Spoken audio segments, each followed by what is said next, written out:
Hey guys, welcome to Massive Iron Live. Welcome to Friday. I'm a little bit wet. We're a little bit drippy today. I just took the dogs out, and it's raining in Ohio. It's a rainy Friday, but what can you do? I had to run to take the dogs out before Massive Iron Live, and then my old self had to pee. What's going on, everybody? Happy Friday. We made it. Time to answer lifting questions because ain't nobody got time for work on a Friday, right? You worked hard enough. I appreciate everybody joining me before we start in. There's Chi Chi before we started, and I'm here every Friday at 11 a.m. Eastern. Come here, bud. Here every Friday at 11 a.m. Eastern with Buddy Boy, or I call him Chi. Okay, thank you. At 11 a.m. Eastern, answering your questions. I'm here to help. Don't be shy if you're new. Don't hesitate. Post up your questions, even if you think they've been asked 1,000 times before.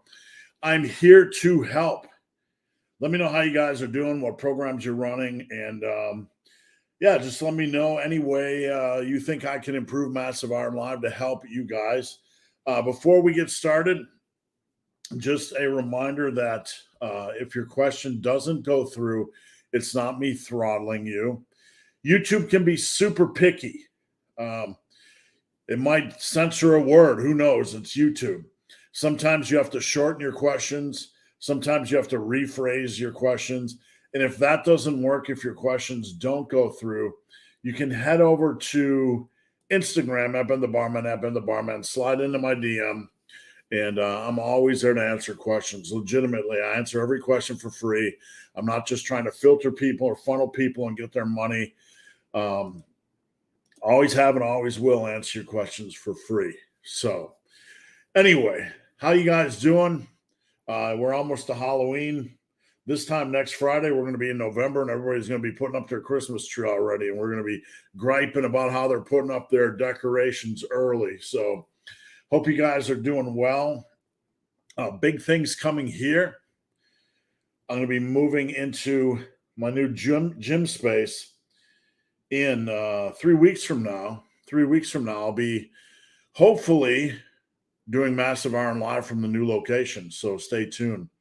I got a lot of work to do that week, so it's going to be crazy. I'm going to be a lot of long hours. I'm going to be painting the walls in my home gym, putting up the home gym equipment, getting it ready, and getting it ready for a new adventure. So anyway, that's enough about me. Before we get started, I got some good stuff. I'm going to be talking about hypertrophy. I posted something on Instagram, a comment from Franco Columbu, Franco Columbo, about dense muscles and not liking to train like Mike Mentzer. And I'm going to talk about that just a little bit. That ought to be fun. Before we get into that, just a quick commercial. If you guys need any help, please, I'm available for coaching. You can head over to my website, superlivingtoday.com, and just click the coaching tab.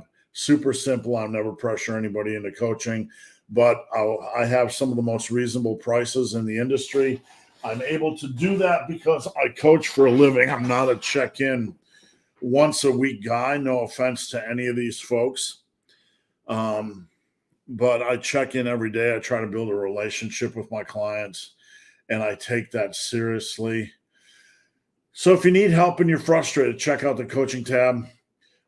Please follow me on Instagram, @BenTheBarman, and over my website, superlivingtoday.com.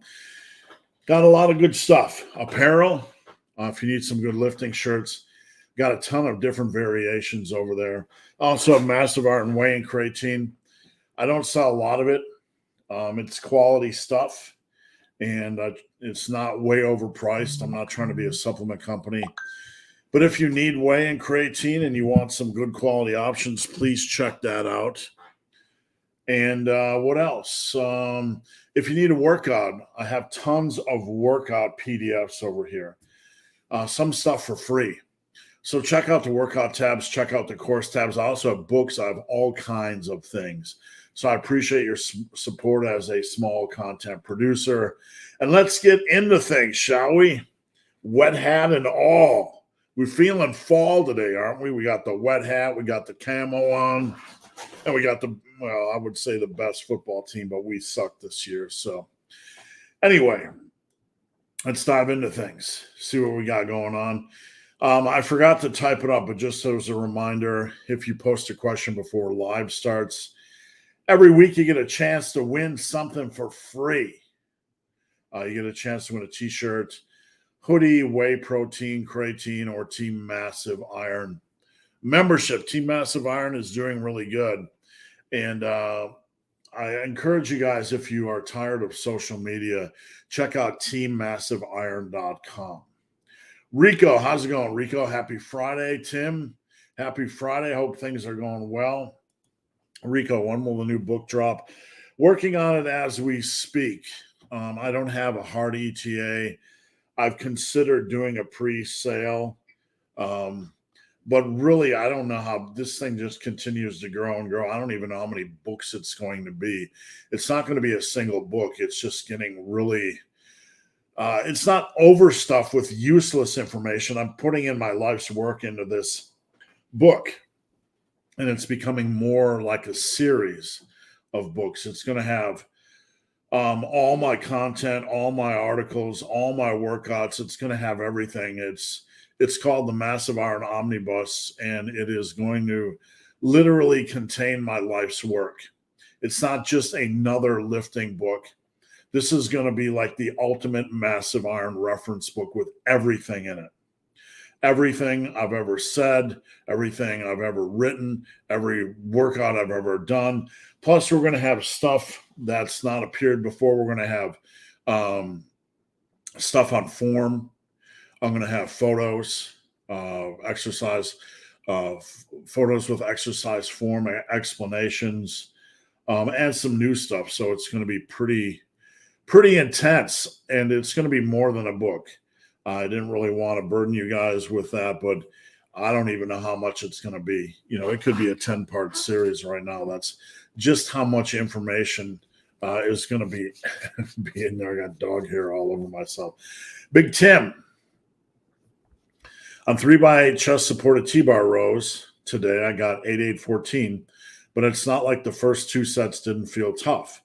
Does that mean the first two sets weren't pushed? It's not like the first two sets didn't feel tough. Don't worry about that, Tim. Don't overthink this stuff, okay? We don't have to push every set to the limit, right? And we don't have to overanalyze the value of every set. As long as you're pushing at least one set out of each exercise for max safe reps and you're progressing, you have hard training in the mix and you have progressive overload in the mix, then you're doing great. You're going to build, okay? If you want to push the last two sets for max safe reps, and when you get them over 10 or whatever, you can do so. If you want to push all three sets for max safe reps on an exercise and you feel more comfortable doing that, then by all means do that. You have that flexibility. You can also do dynamic double progression and advance each set on its own. So we want to start generally with at least one set per exercise for max safe reps. And then if you want to evolve it or change it or grow it or increase the intensity or increase the challenge, by all means do so. Does that make sense? Morning. Thanks for all you do. Thank you, sir. I appreciate that. Doesn't matter if your bicep peaks closer to the elbow. It doesn't matter. I mean, there's nothing you can do to change that aesthetic. Some of us have longer biceps. I have a long bicep, so when it's at my side, it literally is like this. It's a long bicep.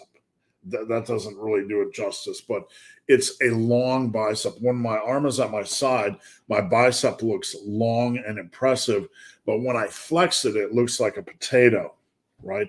Nothing you can do about that. You can make it bigger, but it's not like you're going to stack an addition on your peak and you're going to develop an impressive peak.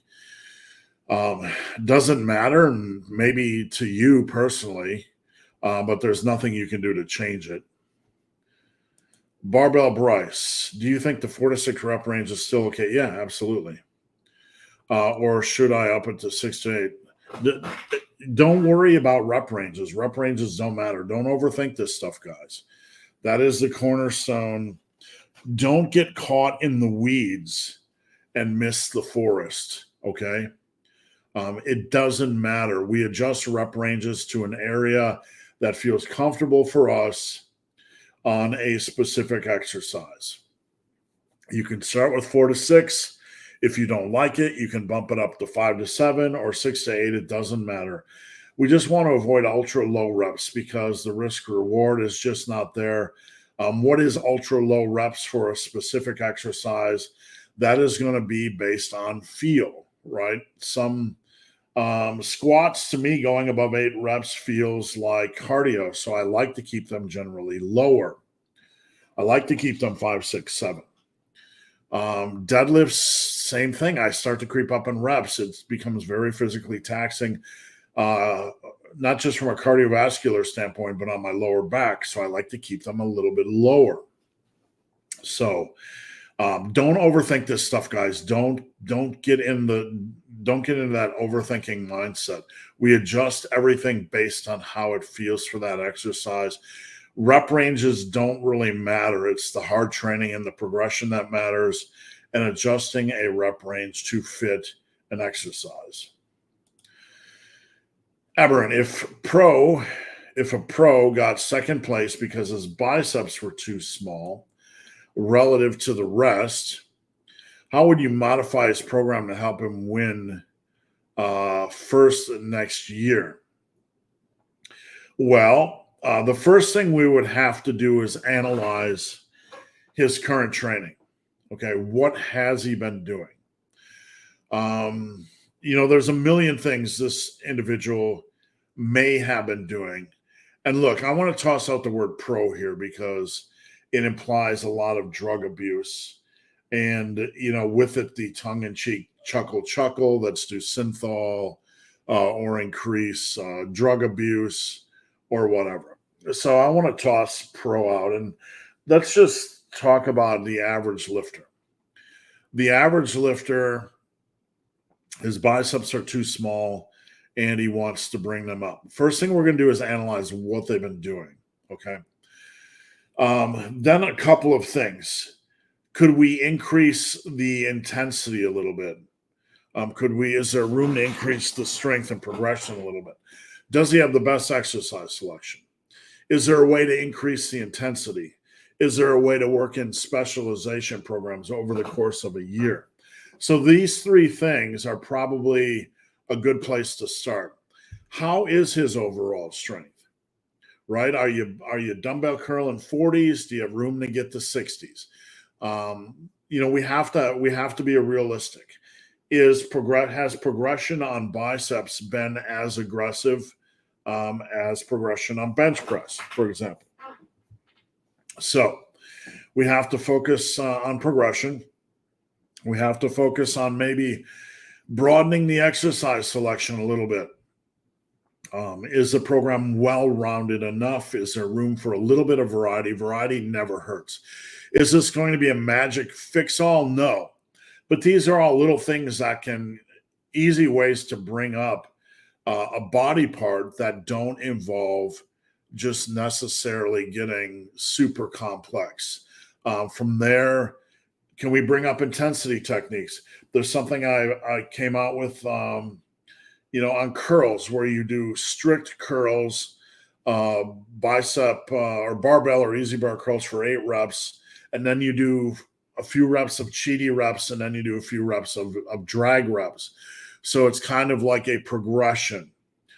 You're hitting that kind of close to failure mark, and then we're going to cheat a little bit to get a little bit of extra stimulation out of that set. So that would be an intensity technique. A drop set, running the rack on dumbbell curls in your last set, would be an intensity technique. A superset would be an intensity technique. On a superset, we're talking about progression. So you're moving from a harder progression to an easier progression mechanically from a physiological standpoint. So let's say you did pinwheel curls. You can do those with heavier weight. Then you could move on to maybe dumbbell curls. which are lighter weight. And I don't know, many different ways to do progressions. So I hope some of this makes sense. Like I said, you would obviously want to see if there's a way to work in a specialization period where we could work in a little bit more volume on the biceps. Probably, I don't know, a couple months at a time. We want to be very careful not overworking, the connective tissue on a bicep, but we could definitely do it for a couple months at a time. Carlton, good morning. Just ordered the first Massive Iron book. Thank you, Carlton. I appreciate that. Yvonne, good morning, team. And Jonathan, good morning, Steve and Team Massive. For those of you guys tuning in, teammassiveiron.com. We'd love to have you. Stein from Team Massive. John, Big Hairy Ugly Dude, are you releasing a bodybuilding only book soon? How does it differ from what you've put out thus far? Everything I do is muscle building. Strength building is just part of the process. So there are things I do that are more specialization, like for bench, to bring up your bench or to bring up your squat. But everything I do is muscle building. Muscle building only, no. I'm not, all my programs basically are muscle builders. So, I'm not a power lifter. And even though I call myself a power builder, everything I really do is muscle building. It's my philosophies on muscle building. So that's the foundation. And we build strength.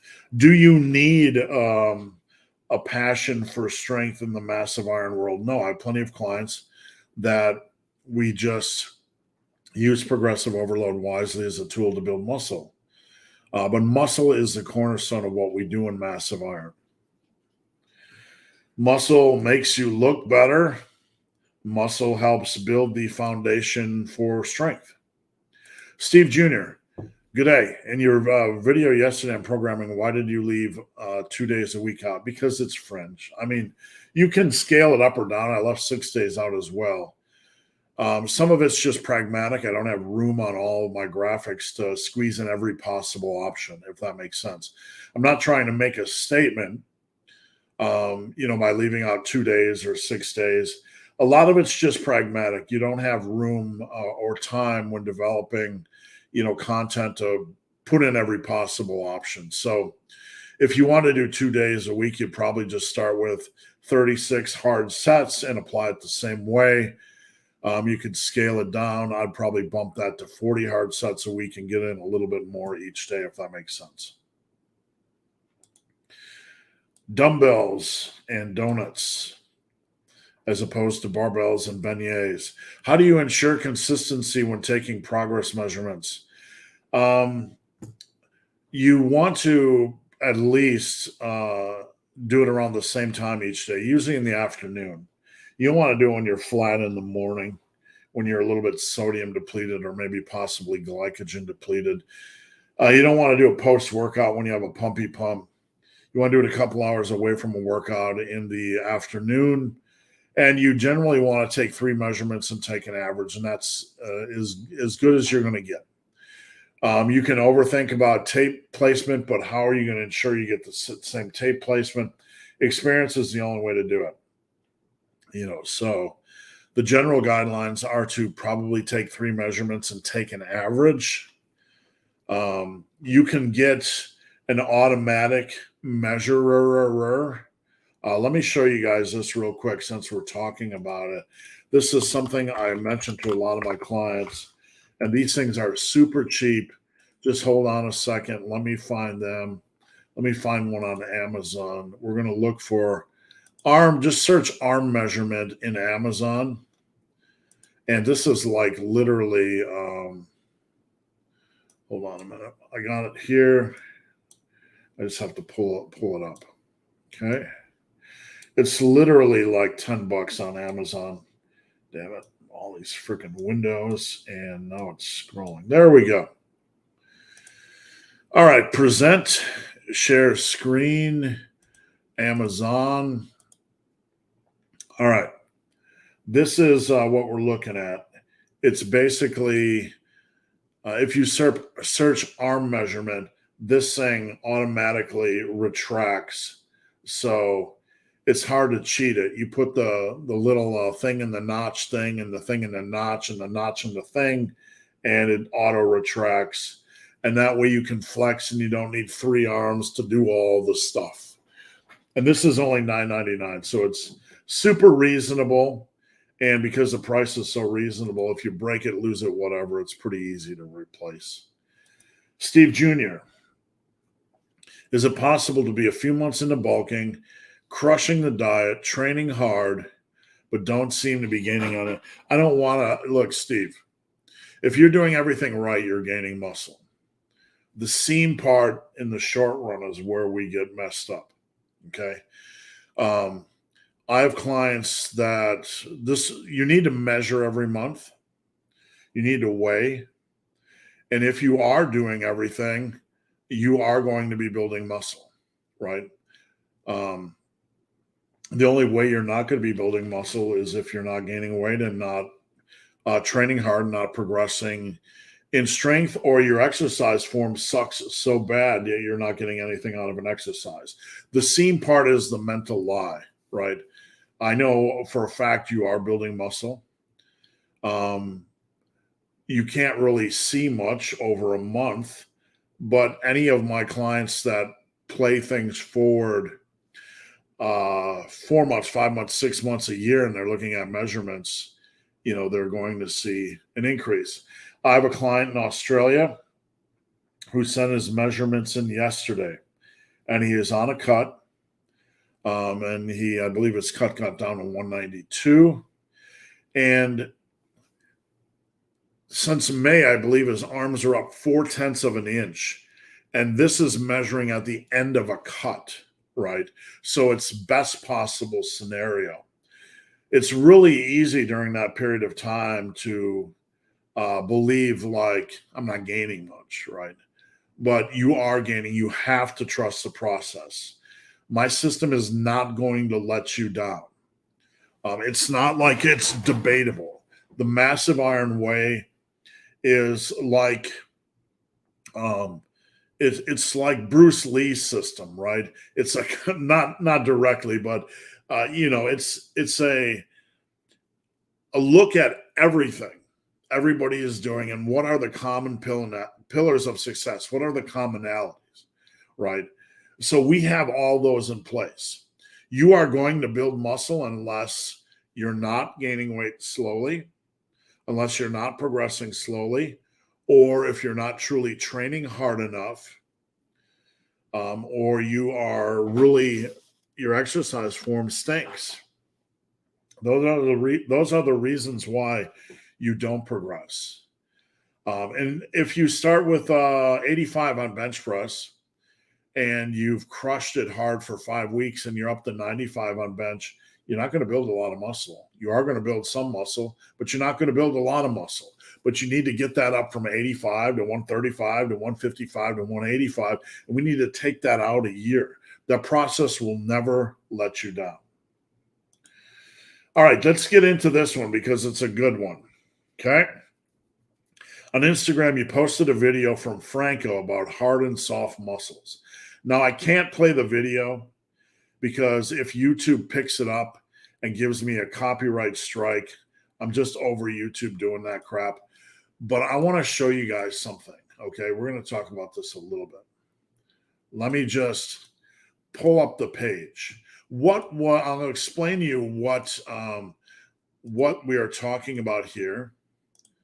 And Franco basically said that Mike Metzer was in the gym doing a lot of high rep pumpy stuff, right? I don't know if he said 20 to 50 reps per set or 30 to 50, but he's like, I don't want to train like Mike Metzer. My muscles look soft and pumpy and fluffy and whatever. He goes, I want to train heavy and build dense muscle. Now, the knee-jerk reaction to that is to be like, that's silly, right? Muscle is muscle, right? Well, here's what he was referring to, Franco was referring to. People often ask about hypertrophy. Okay, there's different types of hypertrophy. You have sarcoplasmic, which is the increase in the volume of fluid. Okay, can you see that? It makes a muscle appear larger but does not increase strength. Now, if you get a pumpy pump, if you're training like Mike Mentzer for the pumpy pump, it's going to increase the fluid but not the muscle density. So what he was saying is Mentzer's in there doing pumpy pump work. And oh my goodness, this kind of goes against what Mentzer was preaching in his later years. But shall we get into that? I don't know. Franco's sitting in the gym next to Mentzer, and Mentzer's doing 20 to 50 rep pumpy pump work. And then later, after Mentzer has all of his muscle, all of a sudden Mentzer's doing non-pumpy pump work and selling his heavy duty system. You figure this stuff out. I'm not making an analysis. I'm just presenting the facts, really. But what Franco is talking about is he's not going to go into the gym and do pumpy pump work just to make the muscle appear fluffier and temporarily bigger through sarcoplasmic hypertrophy. Franco wants to get in and attack an increase in myofibrils, okay? Myofibrillar, I'm probably pronouncing it incorrectly because every time I say the word, I want to stutter. But that is an increase in the myofibrils, or the density of a muscle, right? And this is the type that really increases strength, and this is really what we want. I think a little bit of pumpy work, having a pump is not a bad thing. It's usually a sign. We don't have to chase it. I made a video about this recently, but it can be a sign that we're training hard enough, right? But what he was saying is, Franco was saying, I'm going to go in the gym and train hard. I'm not going to train for a pump. If a pump happens, a pump happens. But Franco is like, I'm going to train hard and heavy. I'm going to build density, right? I'm not going to build temporary sarcoplasmic fluid buildup or pumpy pump in the gym and look like a fluffy, whatever. He didn't like the way Mike trained. He thought it was transient and silly and chasing the wrong thing. And I agree with him. And in the massive iron world, we agree. There's nothing wrong with doing a little finisher work, a little pump work at the end, but it's not going to replace what Franco was talking about, the stuff that creates true muscle density, lasting muscle density, and lasting strength, and a lasting amazing physique. Does that make sense, guys? All right, let me get a drink here. All right, John, all of a sudden, how we get the most out of carbs is becoming hot again. It's always been hot. No, we don't need to be concerned. Don't overthink this stuff, guys. Somebody's always pushing around pieces around the board. And why people overthink this stuff, we're in the middle of an obesity epidemic. People are just destroying their life with processed food. And we have the clown circus that is nutrition experts that overworry and overfocus and chase people in all kinds of directions. Look, it is easy. Focus the majority of your diet on animal and plant-based food choices, real foods. Foods from the earth, things with feet, things with gills. Focus on plant-based choices. You're not going to go wrong. However you want to portion those, however you want to divvy those up, that's your call. Just make sure you're covering your micronutrient base. But it's once we step out of that realm that we get into trouble. And I stand firm on this. There is some benefit to when you time your carbs from a performance standpoint, and possibly to a minor degree from a recovery standpoint. But there's no need to be concerned. There's no need to be alarmist. All the top physique studs and studettes I know, and I know a lot of them, probably more than run into more than almost 99.9% of people ever will, because that was my work in the industry. They all basically rely on animal and plant-based food, and they're all healthy AF.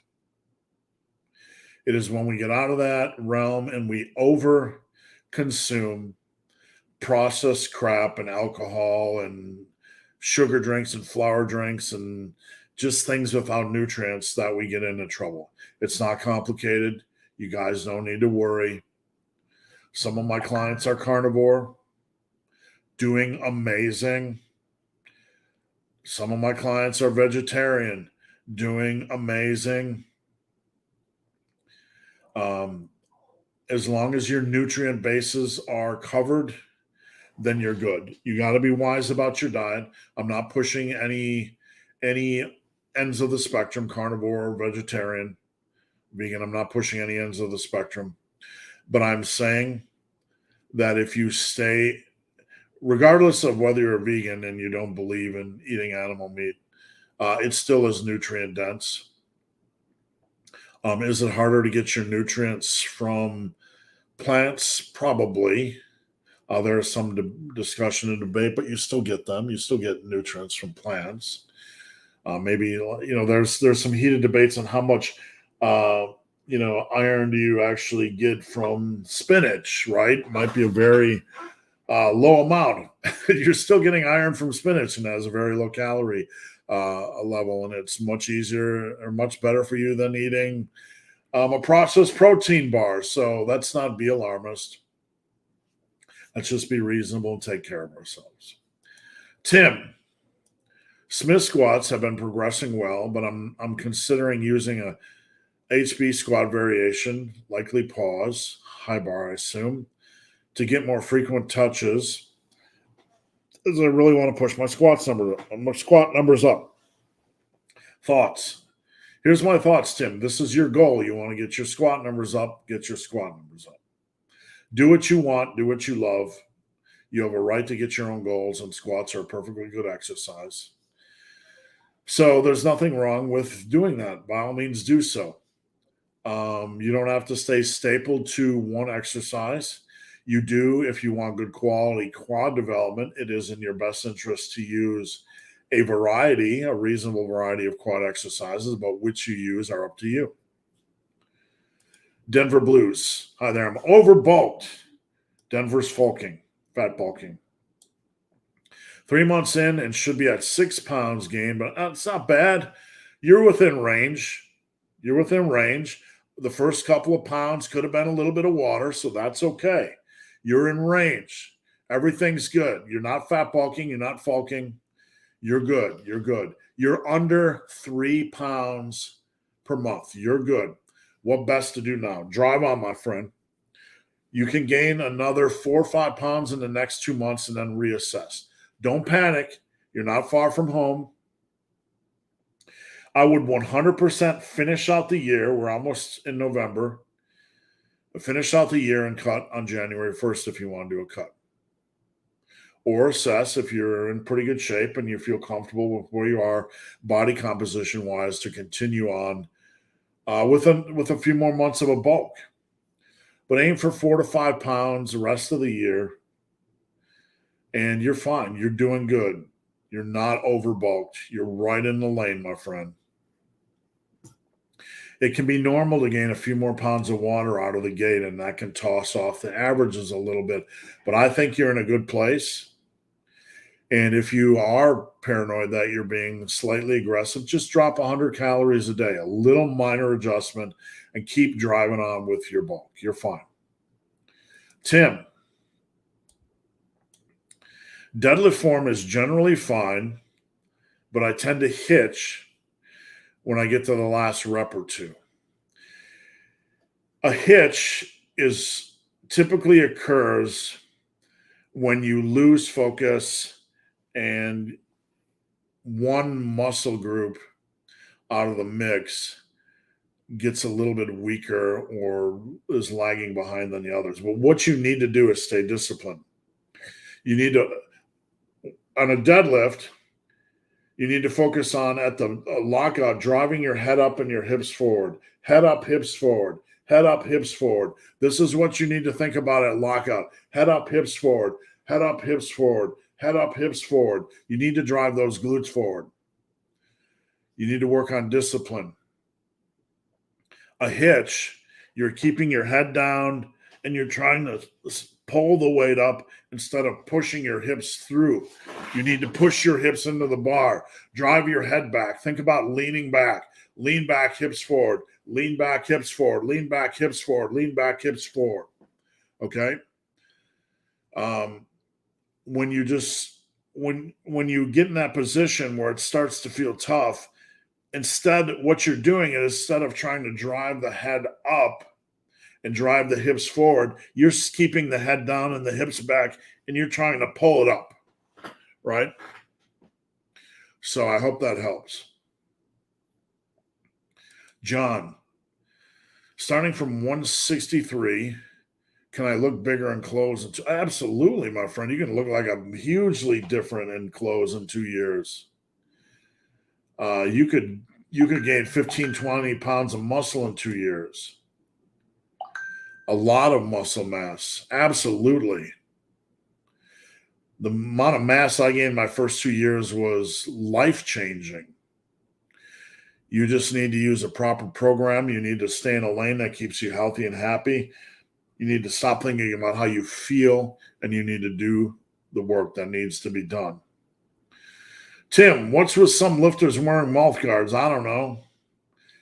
If it provides some benefit for you, I don't mash my teeth. Some people might mash their teeth. Some people might bite down.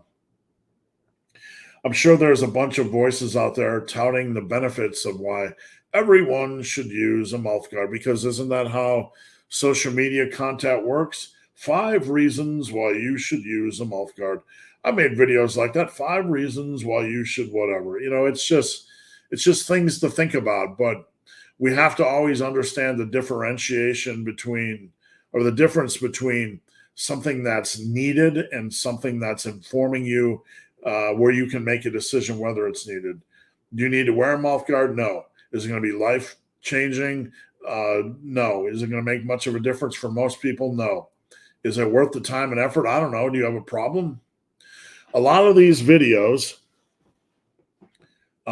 create problems and present solutions. Did you know that a recent study? No, I don't know, and I really don't give a shit. I don't have a problem. I don't need you creating a problem. I don't need to go spend $120 or whatever the fuck it is on a mouth guard. You can take that thing, turn it sideways, and stick it straight where the sun doesn't shine, because I do not need to know your 5 reasons why someone should consider getting a mouth guard, because I'm fine. So all I'm saying is, if you have an issue where you might seek out or consider using a mouth guard, go ahead. But always be careful of videos that are creating problems and then presenting solutions. A lot of it's just fluff content, and there's nothing wrong with it. It's harmless, right? But I'm not putting anything in my mouth other than agua, during a workout. That's just me. Old Clint Eastwood sitting on the porch with a shotgun saying, "Stay off my lawn with your mouth guards." Steve Jr., following up on a previous question, could you please show some physiques that are obtainable in a few years but also look big in clothes?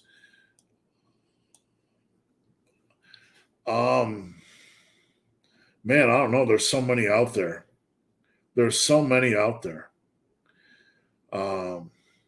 I'd have to actively look to find guys that are 2 years into their job. Look on my Instagram, my man. Okay, I'll show you right now. Hold on. We're going to do this. Strap it on, strap in, strap it on, strap it in. We're going to go scrolling. Tim's one of them. Tim is one of them. And Tim's on Team Massive. So I'm gonna show you some. Tim, I'm gonna show your body. I'm gonna show your amazing physique, because you are somebody that trains your butt off. I'm gonna show you Tim. I'm gonna show you some of my clients. We're gonna get into it. Steve Jr. wants to know some physiques that are attainable in a few years. And not so shredded. That's up to you what that means. Okay, so that's just Dr. Mike. He popped up. Just ignore that. We're gonna look for Tim.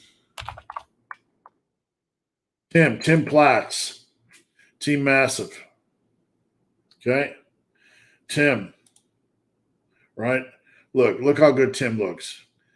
Tim's not perfectly shredded. Tim's low body fat percentage. Look how good Tim looks. Right. You can see those chesticles popping on Deads right there. Oh, look at those glorious chesticles popping through. Tim looks really good. Tim is on track to be a max natty if he continues what he is doing. Tim just looks solid. And, building those big legs, big arms, looks great. Looks awesome. So we go to where we go? How we get to mine on here? I'm doing this on desktop. So let's scroll down to there's Tim right there. Scroll down to some of my clients. Okay, thank you. All right, let's scroll down to some of my clients here. Hold on. I'm going to show you some. Be patient. Okay? Okay, there you go. Troy. Not ripped. Lean. Does Troy have 17-inch arms? No. That's Troy trains super hard. Look how good he looks. There's another one of my clients. Let's see. There's Troy again. See, look, Troy. Troy looks good. I forget Troy's arms, right? But that's not TRT. Troy's over 50. Look how damn good Troy looks. We're going to show you some other ones. Hold tight. Hold on, folks. Here's another one. This Shomo. Shomo next to me. Shomo looks good. You might say he's not very big. He's a pro. He's a pro physique competitor, natty. But hold on, I'll get some more of my clients. We'll get there. I got so much stuff on here, but we'll get there. Hold on your nozzles. We're gonna get there. There's some down here. Okay. This is client Owen. He's shredded, right? But look how good he looks. He's just one level below me. Harut, one level below me. Look how good he looks. He's made amazing progress in 2 years, like insane progress in 2 years. These are all just my clients that are following the process. This is Ahmed, looking just great. Looking great. Not super ripped, but just looks great and in good shape. Hold on, I got a couple more for you, right? Got a couple more. That's Owen again. We don't want to oversaturate Owen. Hold on. We're going to do a couple more because I want to show you. Right? Another one. Cody, looking great. There's one more I really want to show you, so hold on. Right here. Shelby. Shelby is, I don't know, right around 16-inch arms. Shelby trains like a freak and looks absolutely amazing. You guys can do a lot in 2 years. I'm just showing you a limited number of clients, right? But you can do a lot in 2 years. You don't have to be at max natural potential to look amazing, right? These guys, it's not a dig when they say they're one level, below me. They're gonna reach where I'm at, because if you can get a level below me, you're gonna reach where I'm at. And these guys look amazing. I looked after 2 years. I feel like I look great. It was life changing. Eric, gonna try your massive Quadzilla workout. Godspeed, man. I think good idea doing it on the weekends, right? I think leading off with a machine hack would be okay. Yeah. You back squatted yesterday. You're going to hack squat today. I don't know if you're like a religious guy, but you might want to find Jesus or Buddha or somebody today because you're just asking for a wallop. But good luck. Be safe. I'm a dad. What's your superpower? dropping in for a quick hello, but won't be able to join. Hey, have fun, man. I like elk, and I hope you have fun. Stay safe and bring home some meats. Remote key, Steve, I want to run your year-long 3 phases to increase my bench. Could I do this also for the other compounds? Yeah, you just need to adjust your, your other exercises, make sure they make sense, and let it rip. If you have any questions, just piece it together, fire it my way, and I'll let you know how things are looking. Dumbbells and donuts. Do you advise resting between arms with unilateral lifts? Yeah, 100%, 150%. I always rest between arms, legs on unilaterals. You consider them as a unique set, and you rest between those sets. You don't just jump from one right to the next. On my dumbbell rows, when I'm doing heavy dumbbell rows, I no longer do more than one set because they are so physically demanding, right? On the sets where I'm doing 200 by 20, I have to sit down and rest like 5 minutes, literally 5 minutes between sets. That seems excessive, but my heart rate is so pegged from doing a 200 by 20 that you would not believe. So you rest completely until you feel mentally and physically ready to go again. Tim, how can hunger play a role in helping you assess and advise one's bulk? Asking because that was one of the things you asked me recently when assessing my weight charts. Well, it's a general thing. My clients, I ask them a lot, how is hunger, right? I ask them because, number one, I'm trying to figure out if there are any times in the day when they are hungry that they might need to shift calories. Because look, some people, if they have 3,000 calories, they'll do 4 meals of 750, 750, 750, 750. Okay? Hear me out. Some people do that, and they're okay with it. But let's say you train at 5 and you train hard for an hour and a half, and then at 6:30 you have your last 750 meal and you're still hungry, right? So I don't want you hungry before you go to bed. I don't want you hungry really after your workout, and because we could shift a few calories later in the day, right? Does that make sense? So some of it's more pragmatism. I'm trying to figure out if your meal structure and meal plan is kind of random, and maybe we could adjust it a little bit. Does that make sense, Tim? Because if I am training hard and I'm doing something like 750, 750, 750, 750 with my 4 meals, and I'm hungry at the end of the night, we probably need to pull out some calories. Where we pull them out doesn't matter, and push those to later in the day. Some of it's to find out, kind of turn over stones a little bit. There are some guys that are on a bulk, but still they want to overeat, right? Sometimes increasing your meal frequency can increase the hunger drive. Anybody that's done intermittent fasting has experienced this to a degree. You start to feel less hungry during the day when you are eating fewer meals, right?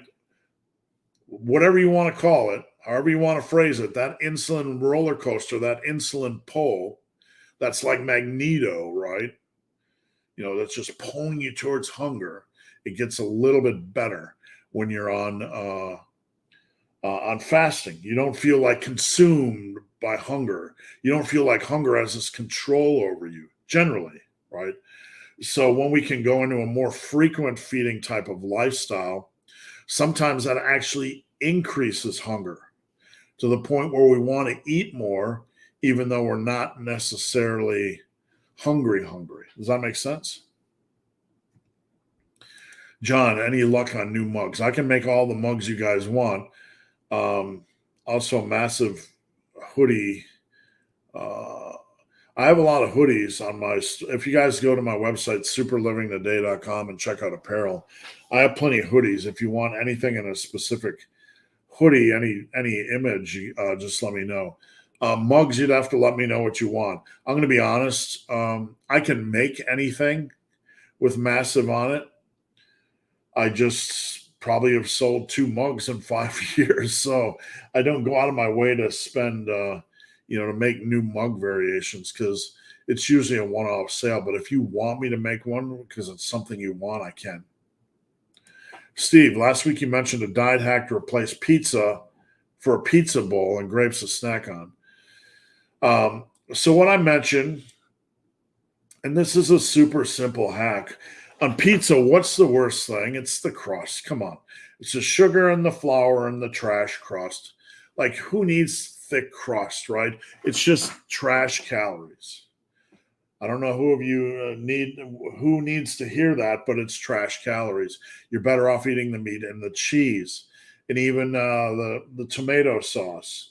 You can find lower sugar tomato sauces. So instead of having a pizza, you can have a pizza bowl. There's some amazing spicy pasta sauces at Walmart and at Kroger, at any grocery store. If you don't like spicy, there's some really quality lower sugar ones. You can put that in a bowl and you can toss in whatever meat you want, right?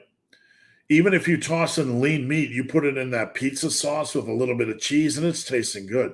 You can even get turkey pepperoni, ground turkey. If you want to go super lean, you can chicken breast. You can get cheap apple sausage. Apple sausage is usually leaner.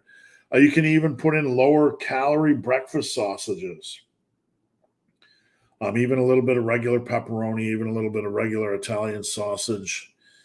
Maybe a leaner beef, whatever. You can put in leaner bison, leaner venison. You can load that bowl up with lean meats and pizza sauce and a little bit of cheese. You can switch to a drier cheese, which usually has a little bit, fewer calories like Parm or Asiago. Tastes great, man. You're getting tons of meat. You're getting all that big flavor. And all you're not doing is choking down pizza crust. And when you're on the road or you want a 200, 300 calorie snack that takes time to eat grapes, eat watermelon. You know how long it takes to eat a bag of grapes, right? A long time. You got to work at it. And that time you could have probably had a whole box of protein bars or a couple, 2, 3, 4 candy bars. So do I have more of these? Yeah. Try this. Those of you guys that like tomatoes, I'm going to give you one for eggs as well.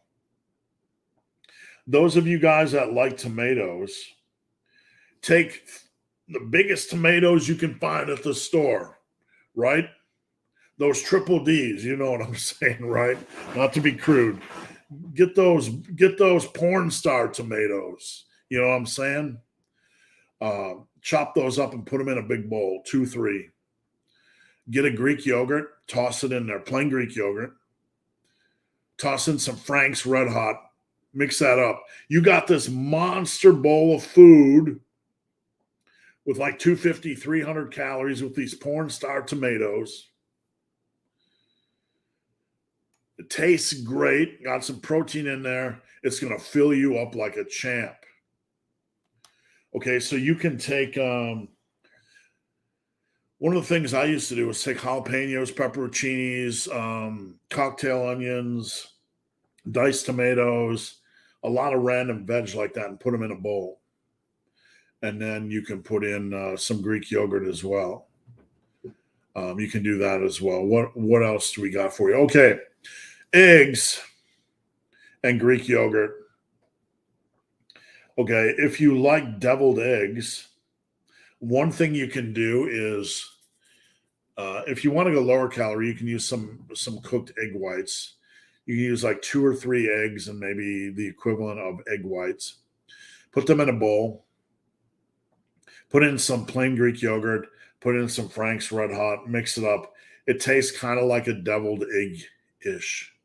And it's a lot of food. You can toss in veg in there as well, like pearl onions, pepperoncinis, tomatoes. You can toss in all kinds of things you like, the veg you like, the stuff you'd like on a pizza, right?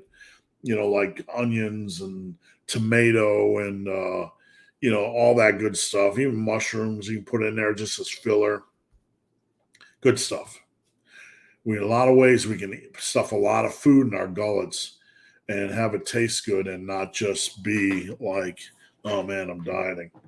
I honestly, if I ever had a chance of doing a boot camp for a bunch of larger men that wanted to lose weight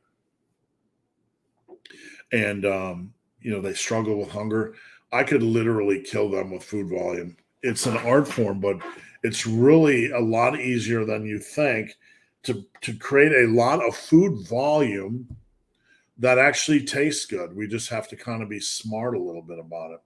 Eric, everybody is talking about supplements and the amount you have to take, but I can't find anything about how the body absorbs them. Do you know anything about bioavailability? For me, it is important.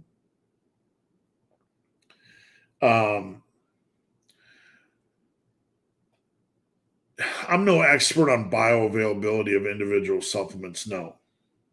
I think that's something you would have to hit up examine.com with. So I don't want to come off as an expert. I don't know anything on. How to become a Karen says that Double D tomato comment was offensive, I think. Porn star tomatoes. I mean, who would it be offensive to? I don't know. You have those big tomatoes that are like those Double D porn star tomato implants, right? You have those zucchinis that are like those porn star zucchinis. Man, it's just an analysis, What can you do? All we can do is all we can do. Thank you, Karen. I appreciate you tuning in.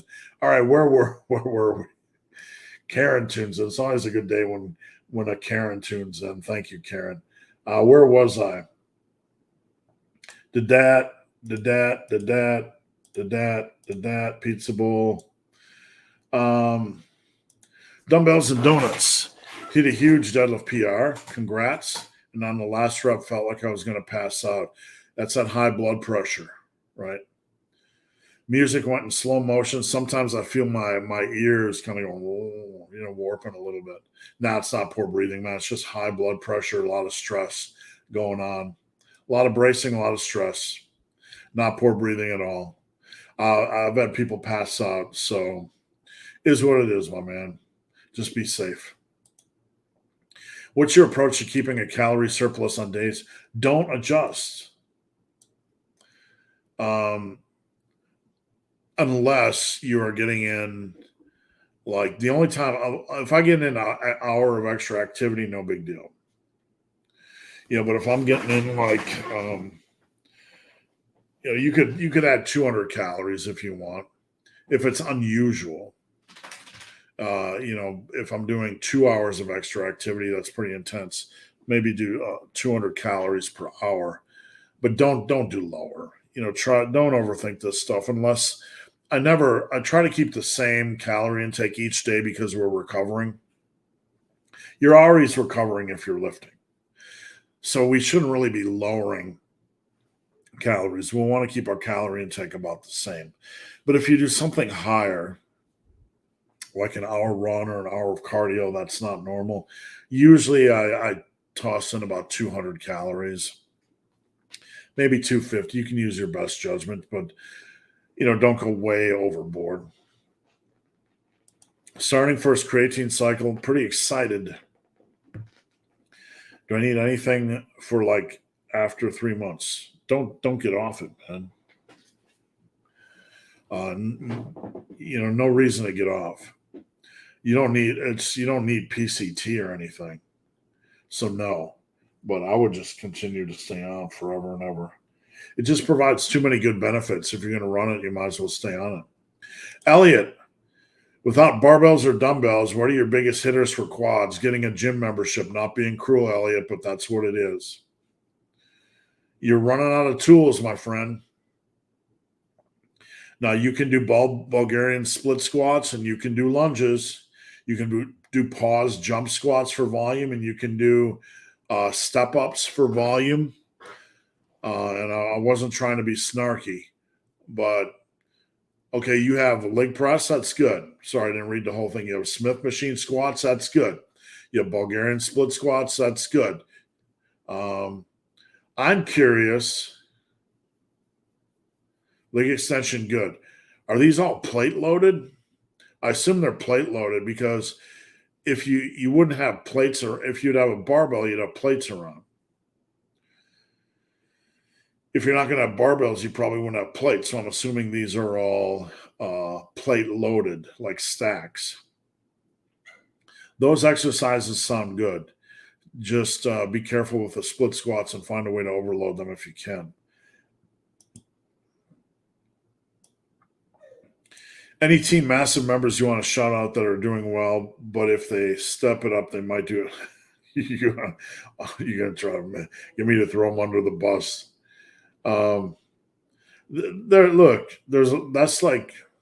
There's a lot. I don't follow everybody. I don't follow everybody's progress. There are people that are in different places, and most people know what they need to work on. That's kind of the key thing. We have some guys that know what they need to work on, and I respect that. But no, I'm not going to go there, my friend. I'm not going to go there. Morning, dumbbells and Dungeons and Dumbbells. Morning, thanks for tuning in. Did you watch the Beckham documentary on Netflix? Not yet, sir, not yet. Big shout out to Team Massive, and thank you for Steve for continuance. Thank you, I appreciate that. What can we expect with Black Friday? Usually on Black Friday, I do the coaching special, the year-long 16 or 15 months where you get 5 months free, and that's open to existing clients and new clients. Chi-Chi, what you doing back there? I see you. And I don't know. I don't like to discount things that other people bought, full price over the year. I feel cheap and sleazy doing that. But a lot of times what I'll do is put together a cheap t-shirt deal, like $3.99 or $4.99, where I'm losing $5 on a t-shirt. I can move my supplements to cost. I only make like $5 on them right now, but I can move them to cost. That's more of a courtesy and to give you guys, some options. What do I make? $200 a year off supplements, so it's not that big of a deal. I'll do some things like that, but it won't be anything earth-shattering. Not this year. Justin Jones, what do you think about paired sets with staggered rest to make a full body workout shorter with the goal is build muscle? Bench press.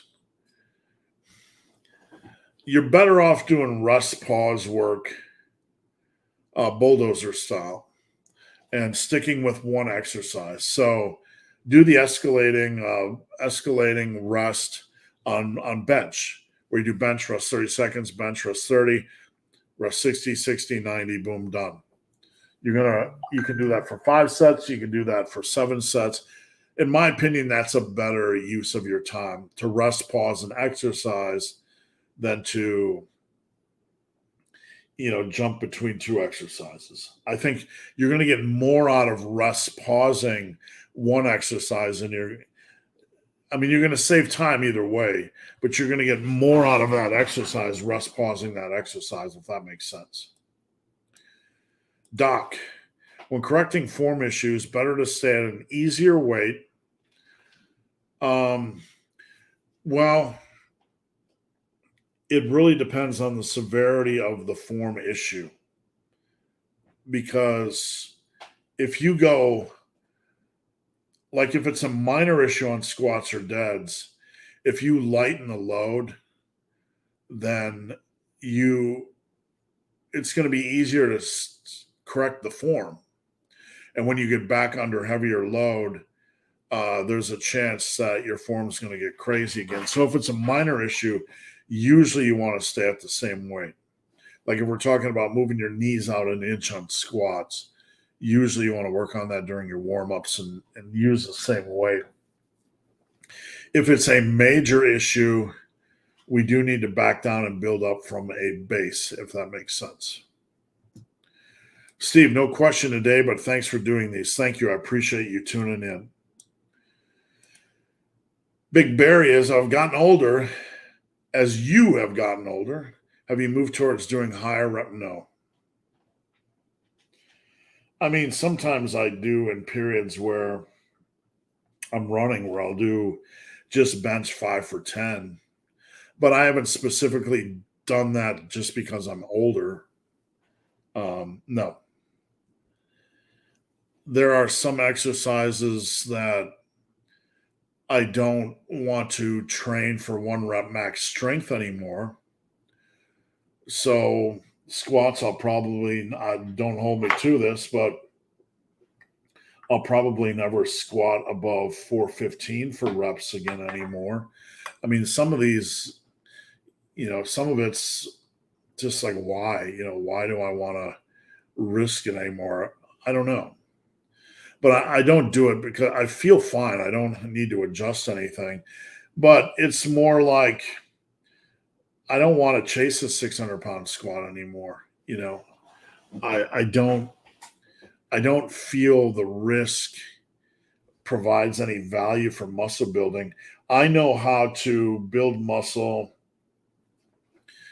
with a 315-pound squat. Quite honestly, if you were only a muscle head, you could get your squat up to 315 by 5 sets of 10. You'd never need to go over more than that to build muscle.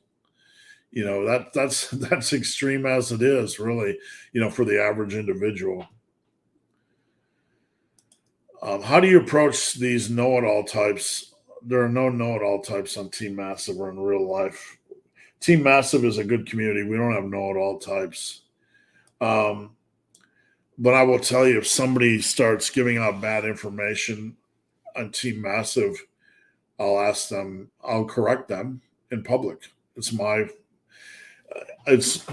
a group I run. So if somebody gives out bad information on Team Massive on my community, like if somebody says you should never, if somebody would say you should never superset 2 bicep exercises back to back because I feel like, I'll be like, that's not true. I'm just not going to fight with them. I'm just going to say that's not true. That's your opinion, right? I don't deal with people in real life. To be honest with you, Steven, I'm going to swear, I'm just letting you know because I could feel it coming on. I don't give a fuck what anybody does. If somebody wants to come to me for help and ask me a question, then I give them an honest answer. But in real life, if somebody's a douchewad and a know-it-all, I don't have time for that. I'm not Jesus. It's not my job to fix them. I don't feel the drive to fix them. If somebody is hurting somebody at the gym, like a trainer or whatever, it's kind of a gray area, but at the end of the day, it's not my problem. That's something that me and my wife talk about a lot. It's not my problem, right? It's not my problem. Obviously, we want to be a good citizen. If we see somebody breaking the law or doing something wrong, we want to intervene. But if somebody's just debating the validity of supersets, not my problem. I don't care. You go your own way, right, man? Do your thing. Not my problem. Good to see you, Steve. Thank you, sir. Do you think it's okay to go on a cut while recovering? Oh, yeah. If you are on an injury, like if you're going through an injury that's going to take a few months to recover, it's usually a good time to do a cut. it's going to recover one way or the other. So I would, I'd go on a cut. What tricep exercises should I do to increase my bench? Well, there are some good ones that I would start with. Close grip benches, JM press, right? JM press. You don't have to bring it down your neck, but you're bringing it towards the neck area. I like to do JMs and tricep. Close grip bench, I like to do cable tricep extensions, standing, overhead, whatever you want to do. And I also have something I call massive skulls or skull destroyers. Those are kind of the ones I like to do. I just find them really, really brutal and good for building up the triceps in general. Big barbell Bryce, do you have a similar protocol for the squat? Over the last couple of years, we've had folks ask about a similar protocol. Basically, what we came up with is the 4-8-8-12 or the 4-8-12. So you basically use the same principle, but we're not doing as higher reps because we're not going to be limited, more from a cardiovascular standpoint. Eric, home from the gym just in time to catch it. Thank you, sir. I appreciate you tuning in. If someone wants to train in more of a concurrent approach, what protocols would you alternate weekly to give them more of a volume and intensity? The biggest way to concurrent is basically, for those watching, is using two different approaches at the same time. Sometimes it's used for two different goals at the same time. So in muscle building, it's more or less just two different methods. What I would say is some of my old programs, you would have a volume week and a rest pause week. That's the best way, like a bulldozer week and a volume week. Or you can mingle those. You could have a bench volume 1 week and a bulldozer bench the next week. And if you're starting off with bench volume, you could then move on to a machine chest press that's bulldozer. So you could alternate those and get even fancier. Does that make sense? Not a question, but a reminder to do more of a pick on somebody. Thanks. I was actually thinking about that this morning. Mr. Mustache is here.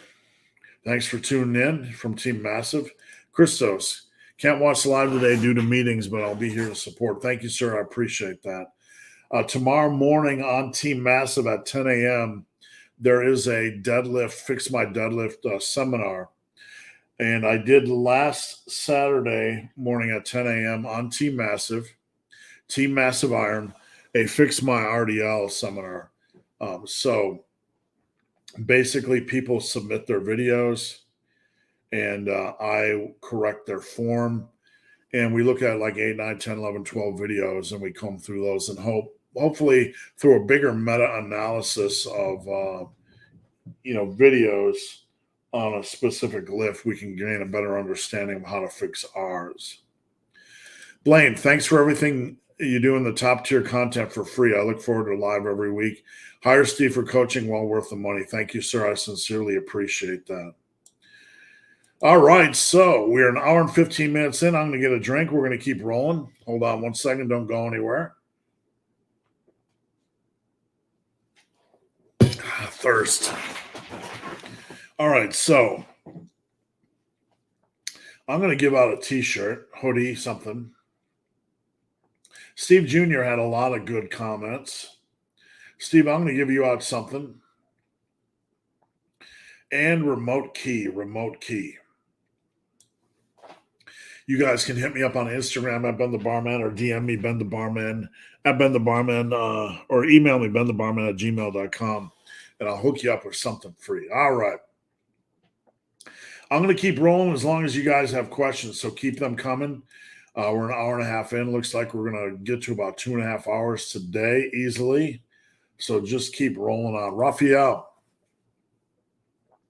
I'm glad you didn't call the channel mid-size iron or moderate iron or tire iron.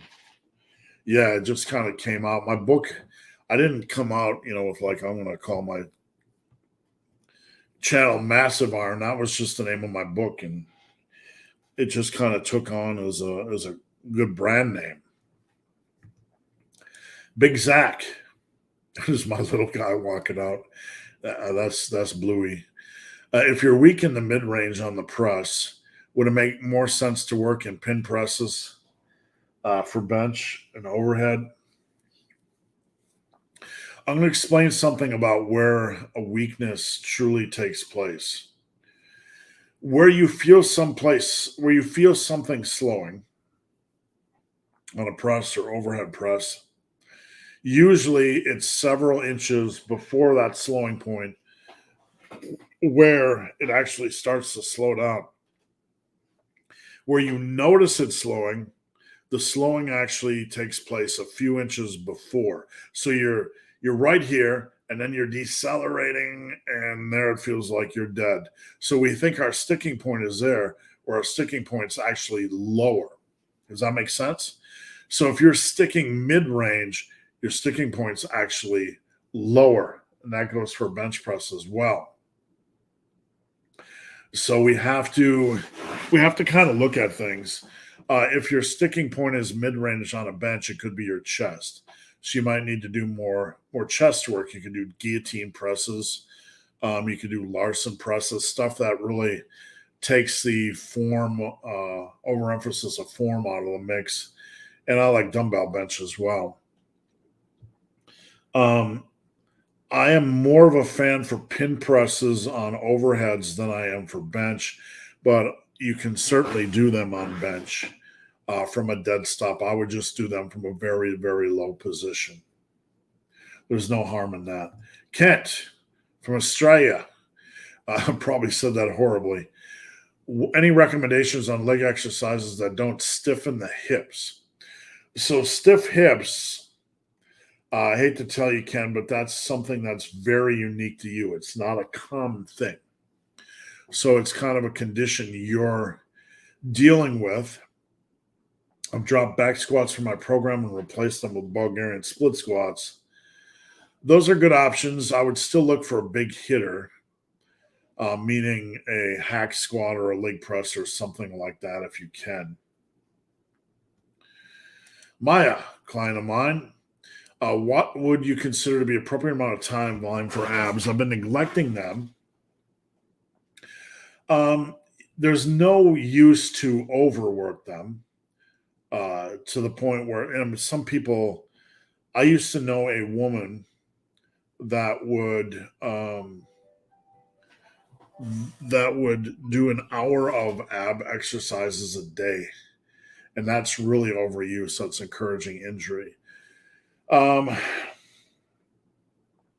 6 to 9 sets a week is fine if you want to really bring them up. You can do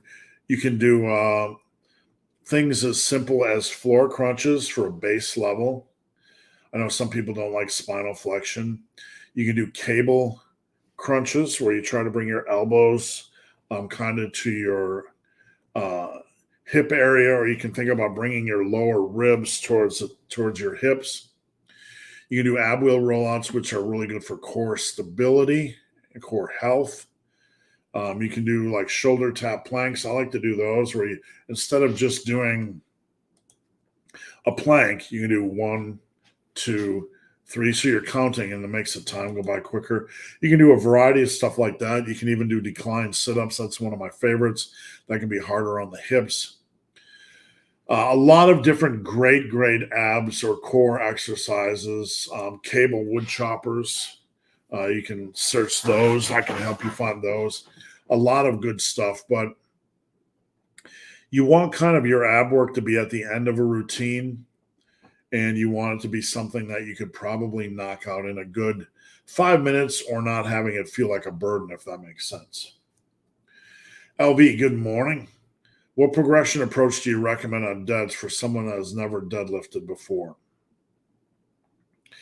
Well, in a perfect scenario, I would probably have you start with a hex dead. In a perfect scenario, I'd probably have you maybe hex for a year with high handles, or 6 months. just to get used to the movement pattern and strengthening muscles involved. And then kind of we can move to a conventional deadlift. Someone that has never deadlifted before, this is an option. That's probably the best perfect world option, but I'm not trying to be alarmist and tell people not to floor deadlift. You can also floor deadlift. Just work takes form very seriously, and get form videos and have somebody that can help you, and go slow until you really have form nailed down. A root. Why do people lift their heads on the bench press? I feel better with my head like this. Like my head is always up like this on a bench. It's just a natural thing I do. My head is off the bench. I don't know why. I think because of my back mass, that if I have to put my head down, it feels like I'm forcing my head back rather than keeping it neutral. Does that make sense? Big John, what is the minimum to measure on a bulk outside the scale, and how often? Calories and protein. Calories and protein. If you are eating reasonably healthy, 70 to 80% of your food from decent food choices, then we really just need to make sure calories and protein are consistent, and fats and carbs are going to kind of dial themselves in, unless you're feeling, a little bit weird on a higher fat or higher carb diet and you need to switch things around a little bit. But usually only calories and protein. Horse, thank you. I appreciate that. We go from Horse to Chesington. Hey, Coach Steve, would you consider grabbing onto a bar at the top of a decline sit-up bench to take tension off the abs, resting momentarily to be cheating? Grabbing a bar at the top of a decline sit-up, it's okay. It's okay to do rest pause work. No, it's not cheating. Always focus on training hard. Okay. We want to focus on training hard. That's what we're trying to service. We're trying to train hard. Whatever allows us to train hard, rest pause, taking a momentary break, whatever, that's okay. It's certainly not cheating. So Agranon mentioned juicy hammies on Tim. I showed Tim's picture earlier. Dumbbells and donuts. Thoughts on using a safety squat bar in a home gym versus conventional? I like a safety squat bar. If I had to go back and do things over again from stage 1, 1986, and they were available, I would only use a safety squat bar to take the stress off the shoulders. I don't think there's any downsides. I don't. I think it's just easier on the shoulders and a good option. If I had to go back all over again and train myself as a noob,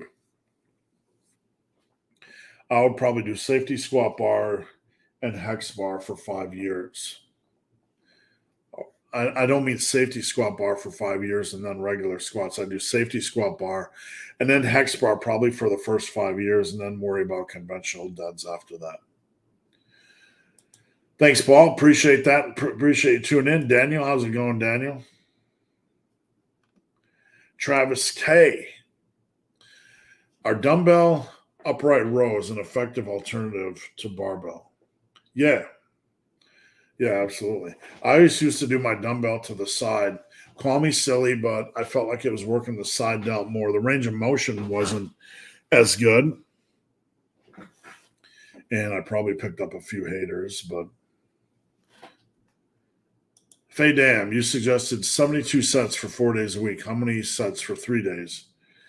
Check out my video yesterday. You're going to have about 54 hard sets as a starting point. From there, you can build in more sets if you have the time. What are the best cues for connecting with rear delts? When you're moving your elbows back, I kind of push down in a way, not like this because you're a little bit too flared. I push with a little bit of a back and down motion, and I can kind of feel that lower rear delt working. It's just something you have to really work on. It's probably it might take a while, but that's the best way for me. Steve, where are we at? Okay, make sure I didn't get lost. Recovering from a right shoulder arthroscopy. We'll get it right. And I'm back in the weight room about a month in. Slow and steady, my friend.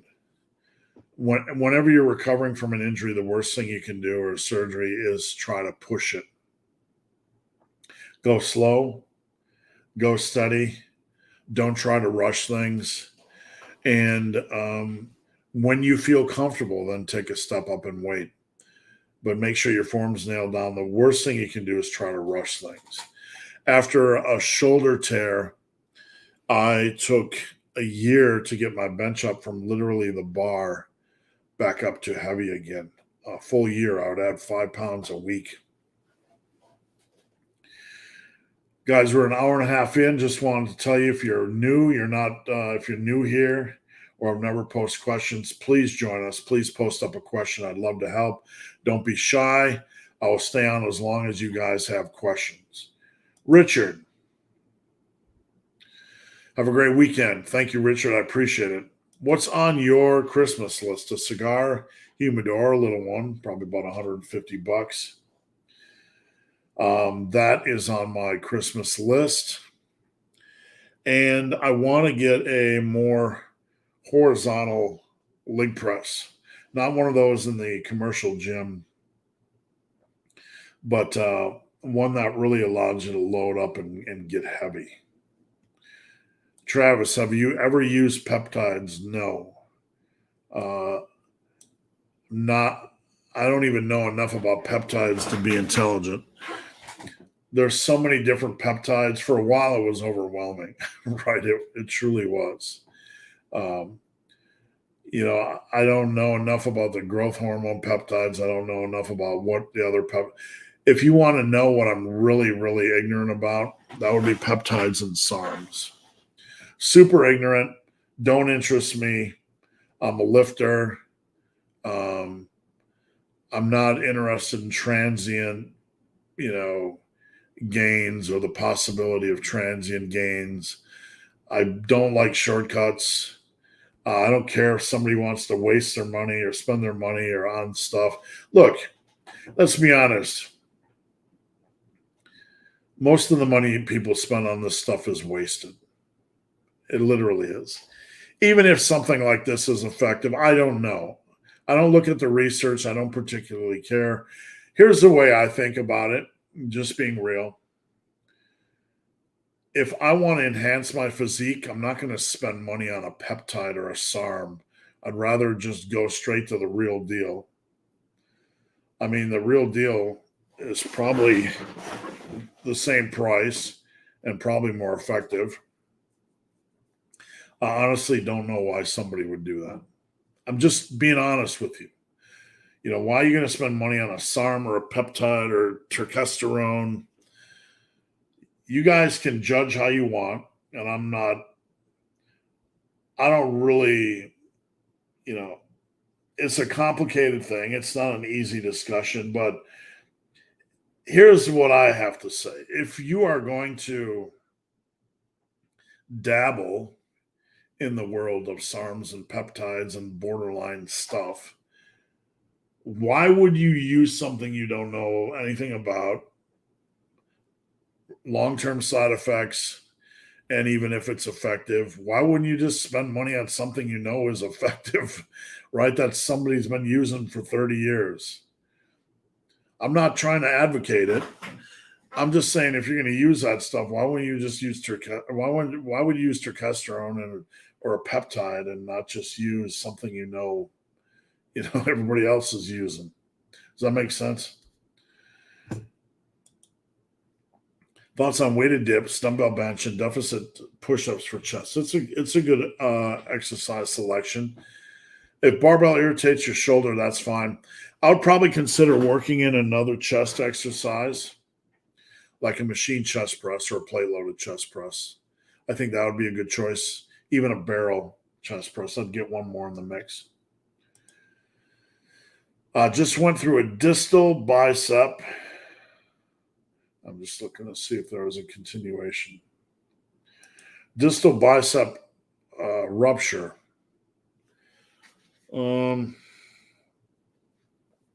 Slow and steady, just like I mentioned on the previous question. Slow and steady. You literally want to start with the lightest weight you can for that area and not push it. And you have to completely allow it to lead the dance. Would you rather go to a museum or an aquarium? Last weekend, we went to a museum where they had an exhibit of women's sporting fashion over the last 200 years. So what they wore, ice skating 100 years ago, playing baseball, tennis. My wife is a seamstress and she loves the history of fashion. So we went there. I like that. An aquarium is fine for about 5 minutes. There's a red fish. There's a blue fish. There's a big fish. There's a small fish. There's a tentacle. What's for lunch? Right. So unless there's some really freaky species there, then I'm probably doing the museum. What would you like to see more of us in the community at Team Massive? I would like to see more people starting and interacting on threads, posting things they find of interest and posting it in like the locker room as a topic to discuss. So if somebody finds something of interest, that's the way all forums used to run. Hey, do you see this? And then people talk about things. That way we have people coming back and looking. But that's probably the one thing that lacks a little bit on Team Massive. But people tend to be more chat focused anyway. Not too much bothers me in the gym, but one thing I think is lame is people who ego lift on cables and slam. Yeah, truly, people that are slamming cables down. It can happen. I get it. Accidentally, I've done it many times myself. But like if you're just trashing those things relentlessly, you're not controlling the weight generally, and you're an idiot. Where are we at? Any suggestions on chest exercises other than bench and push-ups? Some limited movement due to a stroke. You can do a barrel press, which a barrel press is basically you keep your palms facing each other. You keep your wrists over your elbows. You lower them down like this till you get a good stretch. Then you push it straight up, stretch, push it straight up. Barrel press is a good option because you only have dumbbells up to 60. That would serve you really, really well. How many sets would you count? Probably 3. I just consider it a 3-rep pattern. The first one's more of a warm up, central nervous system warm up. So basically, I'd count that as equivalent of 3. But it's all semantics. It doesn't really matter. I'd count it the same as a 3-set exercise. What is the minimum amount of protein to gain muscle? Well, we have to look at dietary balance as well as protein intake. If your protein intake is super low, then we kind of have to ask ourselves, is our diet balanced or is it unbalanced? Are we eating too much junk? So for men, I look at dietary balance and I want to have a reasonable degree of protein for recovery and repair. For men, I generally say don't go red line below 150, and women don't go red line below 90 to 100. Just went through surgery. Okay, we did that one already. Sorry. When is someone ready to make the jump from exercise enthusiast to coach?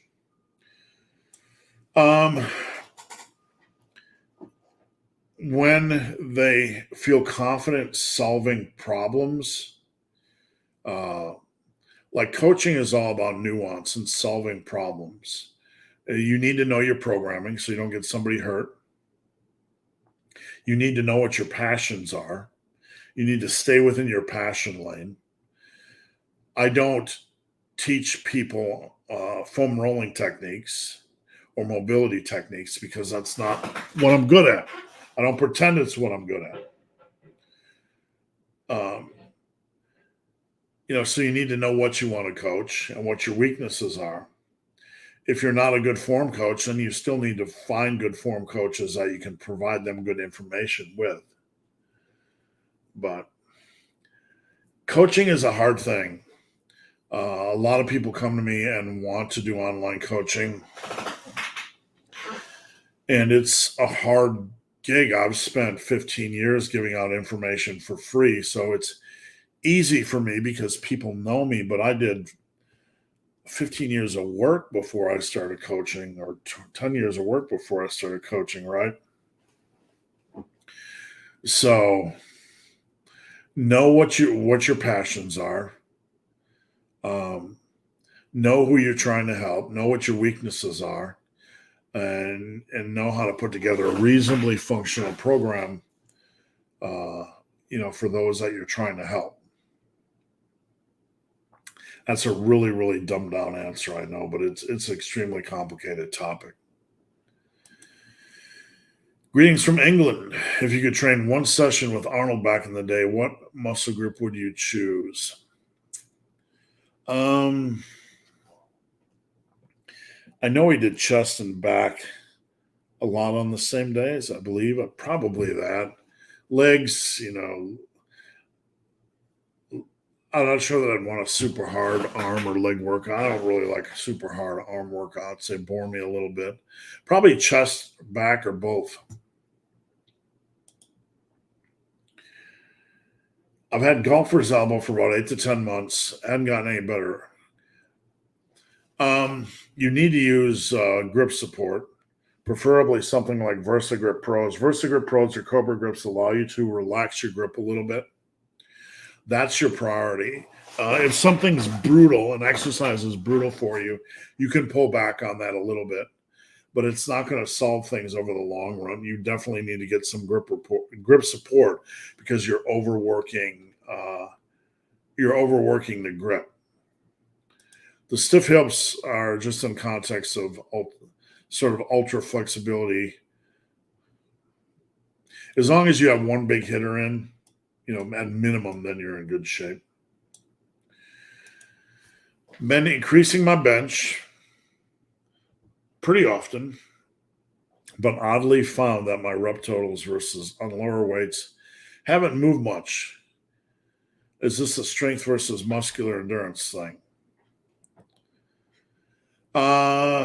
Yeah, a little bit. I mean, I can do more rep work than if you look at my projected 1 rep max based on my rep work, my 1 rep max is always a little bit lighter. So I tend to do more on volume work than heavy work. It's a slight difference, very nuanced difference. But you seem to be better on heavy work than you are on rep work. So all I would say is it's probably a good idea to work in some rep work. The long road is the shortcut. Amen. That's the shortcut, sticking to the long road. What are your thoughts on protein? No, I hate that idea. I hate arbitrary, stupid things like this. I think it's ridiculous. Take a pound of protein per pound of body weight. Okay, I weigh 346 pounds. Okay, I weigh 142 pounds. Just stupid. The key thing is that we need to look at dietary balance. We need to focus on 80% of our food intake from reasonably healthy sources and balance out our protein. If you do that, if you just simply balance or have a reasonable protein intake, your protein intake is going to be enough, right? If your protein intake is 10% of your calorie intake, it's not really balanced, right? So if you balance things and keep it at least 25% of your daily calorie intake, if you were somebody that was the worst metabolism in the world and had like a 1600 calorie intake, 25% of that would be 400. That'd be 100, 100 grams of protein. That would be a little bit low. But somebody that's above 2000, 25% of that is 500. That'd be 125. Probably 30% intake is a good goal. 30% intake of based on your metabolism is a good. If you're a really slow metabolism and like 2000, 30% would be 150. So I would say for the average non-cutting male, 30% is a good target just for balance. Over is fine. Just, I'm just saying as kind of a minimum guideline. Your prediction on what's going to be the next big recycled, rediscovered topic in YouTube fitness. Someday, like we kind of went through a period where intermittent fasting was God for a long, long time, 10 years ago. And one of these days, there was some hint, about the deficiencies in frequency training. Right now, we're kind of going through this enamored dance with Mike Mentzer. Everybody's talking about it. Nobody's training like him, right? That's one of the deficiencies. I don't know, man. You just never know what kind of monkey crap we're going to be chasing around in this industry. That's just a time waster. Is there a muscle or muscle group you don't find worthwhile to work, grow? For me, abs. My calves are already big enough. My forearms grew plenty, and my neck grew plenty just with regular hypertrophy work. I don't think you really need a lot of that work. If you do, you better train it with progressive overload. How many times do you see somebody, let's be real here, how many times do you see somebody doing calves or abs or forearms or neck, and they're just doing work? They're not doing progressive overload work. Right. John, are you still good with Jeffrey, Verity, Schofield? I don't have any issue with anybody. No one's crushing any natty limits. So, I don't. That's what I firmly believe. It's not a limit. It's a guideline. But folks that think they're gonna, break through physiologically, they'll learn. I don't say that with hard feelings. That's just the reality. I've been doing this forever, man. People always come along and they're like, I'm going to smash through and be much bigger than you. And then they're not. They're just not. They might have a better body part here, better body part there, different genetic shape. But the naturals now are the same size the naturals were in the 50s. That's not an opinion. Go look for yourself. I'd say the naturals in the 50s look better than the naturals now. They train harder and longer, and they use more my style of training. Some of them did. Maybe Steve Reeves didn't. Grymick, Park, Marvin Eder, those guys train like fucking monsters. They didn't have all this bullshit. So I'm not saying modern stuff, machines and whatever is bad. I use it. But these guys went hard on the stuff I like, and they were big, and they looked big, and they looked impressive, and they looked dense. I don't have any problems with anybody. I'm not looking to pick fights or take sides, or I don't believe in destroying relationships over, difference. If someone thinks that they can get bigger than every natural in history, I'm not saying this is what Jeffries said, because I don't believe he would ever say this. But if someone believes they can get bigger, anyone, than all the best naturals in the history of natural lifting, good luck. You won't. Maybe one body part will get a little bit bigger. Maybe that's just genetics, but overall, in the big picture, if you have the balls and stones to come along and say you're gonna destroy everybody that ever was, I don't know what to tell you. I really don't. Strength advancement and advancement in technique's a different thing. That's a performance based advancement. Physiologically, though, we're not getting any bigger. Sports, we get better, stronger, faster with technique improvements, with conditioning improvements, with training improvements. All the training improvements in the world haven't gotten us bigger than the bodybuilders in the 50s. So what does that tell us? That there's a soft physiological limit. But if someone disagrees with that opinion and wanted to sever a relationship, that's on them. Have I had that happen before? Yeah. But look, there are videos every day that are posted in this industry by people I respect that I think are crap. I'm not going to name names, but there is a video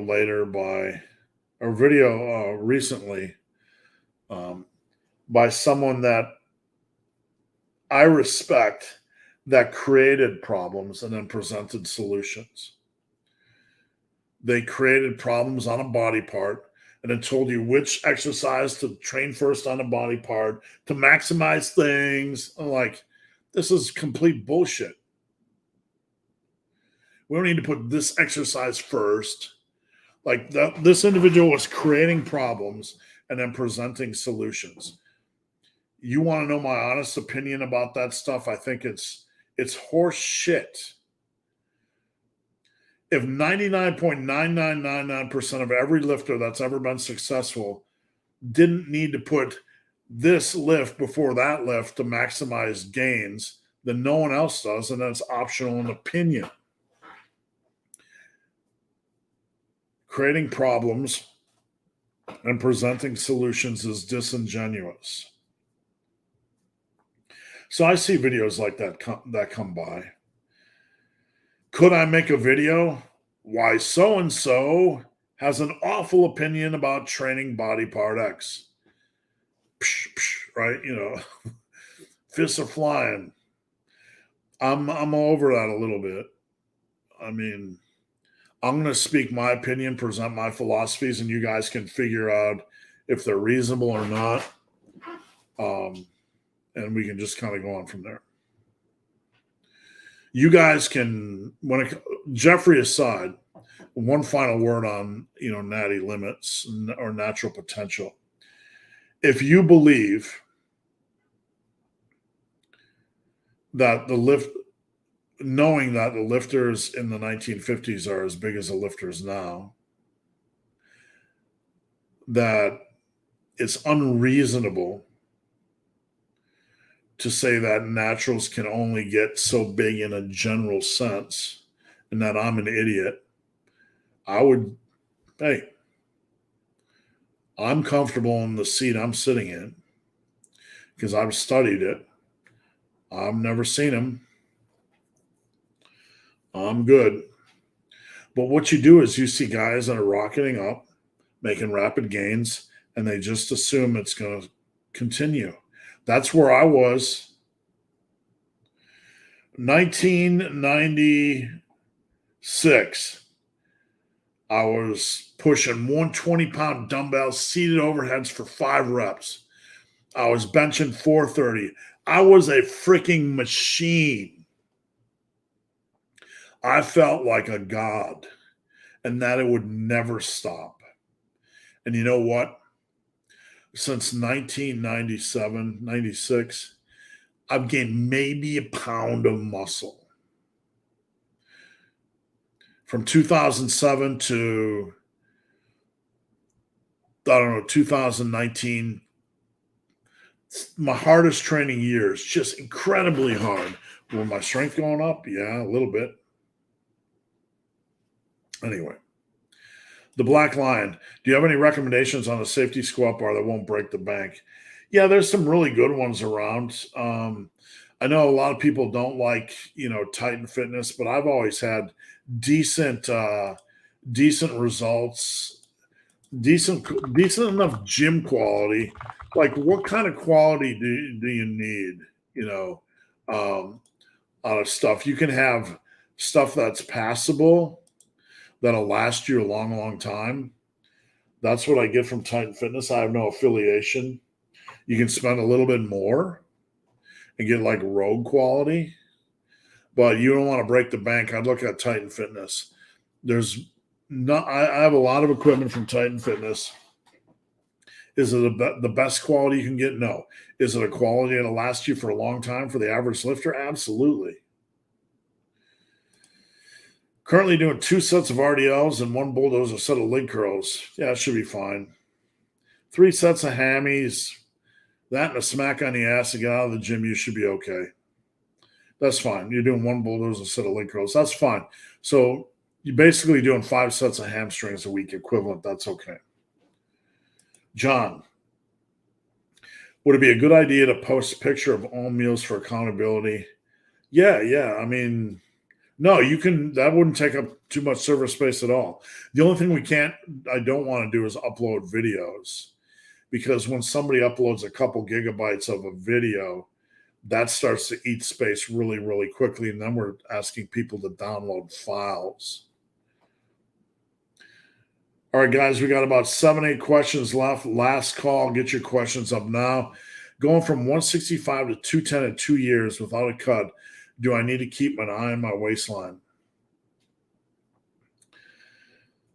No, what you really need to do is keep an eye on your training. You need to make sure you're not wasting your training. That's a reasonable gain. You need to make sure when you're done that you can rip off a 20-pound cut. But it's reasonable. I would do a reassessment every 10 pounds to make sure your training is where it should be, but that should be fine. If you were new to lifting and just jumped on Team Massive, what would you do in which order? First and foremost, I would put up my form videos every week on every lift. You only get form video. You can, on Team Massive, you can post up 4 form videos a week. But we need to start combing through your lifts. Don't assume your lat pull downs are good. Don't assume your seated cable rows are good. Don't assume your dumbbell curls are good. Make sure you get the blessing of the Buddha, big, hairy, ugly dude. If you post a video, a lot of people post video and I say, looks good. That might be disappointing. I was expecting him to comb through it more. Looks good. If it looks good, it looks good. I'm not going to overburden you with, 18,000 words of analysis, but that would be the first thing I would do. The second thing I would do would be to make sure my program isn't poo-poo. This is something on Team Massive not a lot of people do. Some people do, not a lot of people do. I'm here.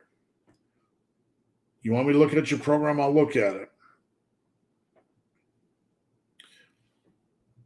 But having somebody look at your program, say, why are you doing that? That's not needed. There are some people on Team Massive that ask you to keep an eye on their rate of weight gain. I think doing that occasionally is good. And the Ask Big Hairy Ugly Dude section.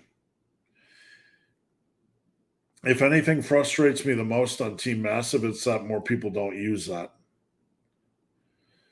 I want to help. I'm not being critical of anybody. I just want to help. So I wish there were more questions on there daily. But I think some of that is so many people have been on there for so long that I think they kind of know. But I always wish there were more questions on there. Rank your preference for the main movement patterns: vertical push pull, horizontal push pull.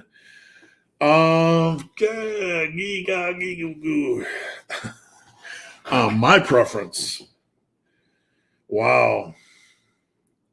I want to be honest here and not be disingenuous. I am someone that likes balance. All my programming is done with an eye on balance. I like to balance everything out: horizontal, vertical, push, pull, and squat. So those 5 are equal. Hinge, we get more into unicorn territory when you're doing good mornings and RDLs and deadlifts. I like to have those in, but I really honestly think they're optional from a hypertrophy standpoint. You do not need to deadlift, even though I love the deadlift and I think it can be a great hypertrophy movement. You do not need to RDL. Leg curl is good. You can do a glute ham raise, which is a variation of a hinge, but you're kind of popping up at the end, so it's more of a it's less of a hinge and more of kind of a unicorn lift. And I don't know. Once the big 5s are done, those are like 60 to 80% of the meat and potatoes. Then you have everything else. Carries, weighted carries, they can be used for hypertrophy. Rarely are they used correct for hypertrophy. A lot of times they're general conditioning work, and that's perfectly okay.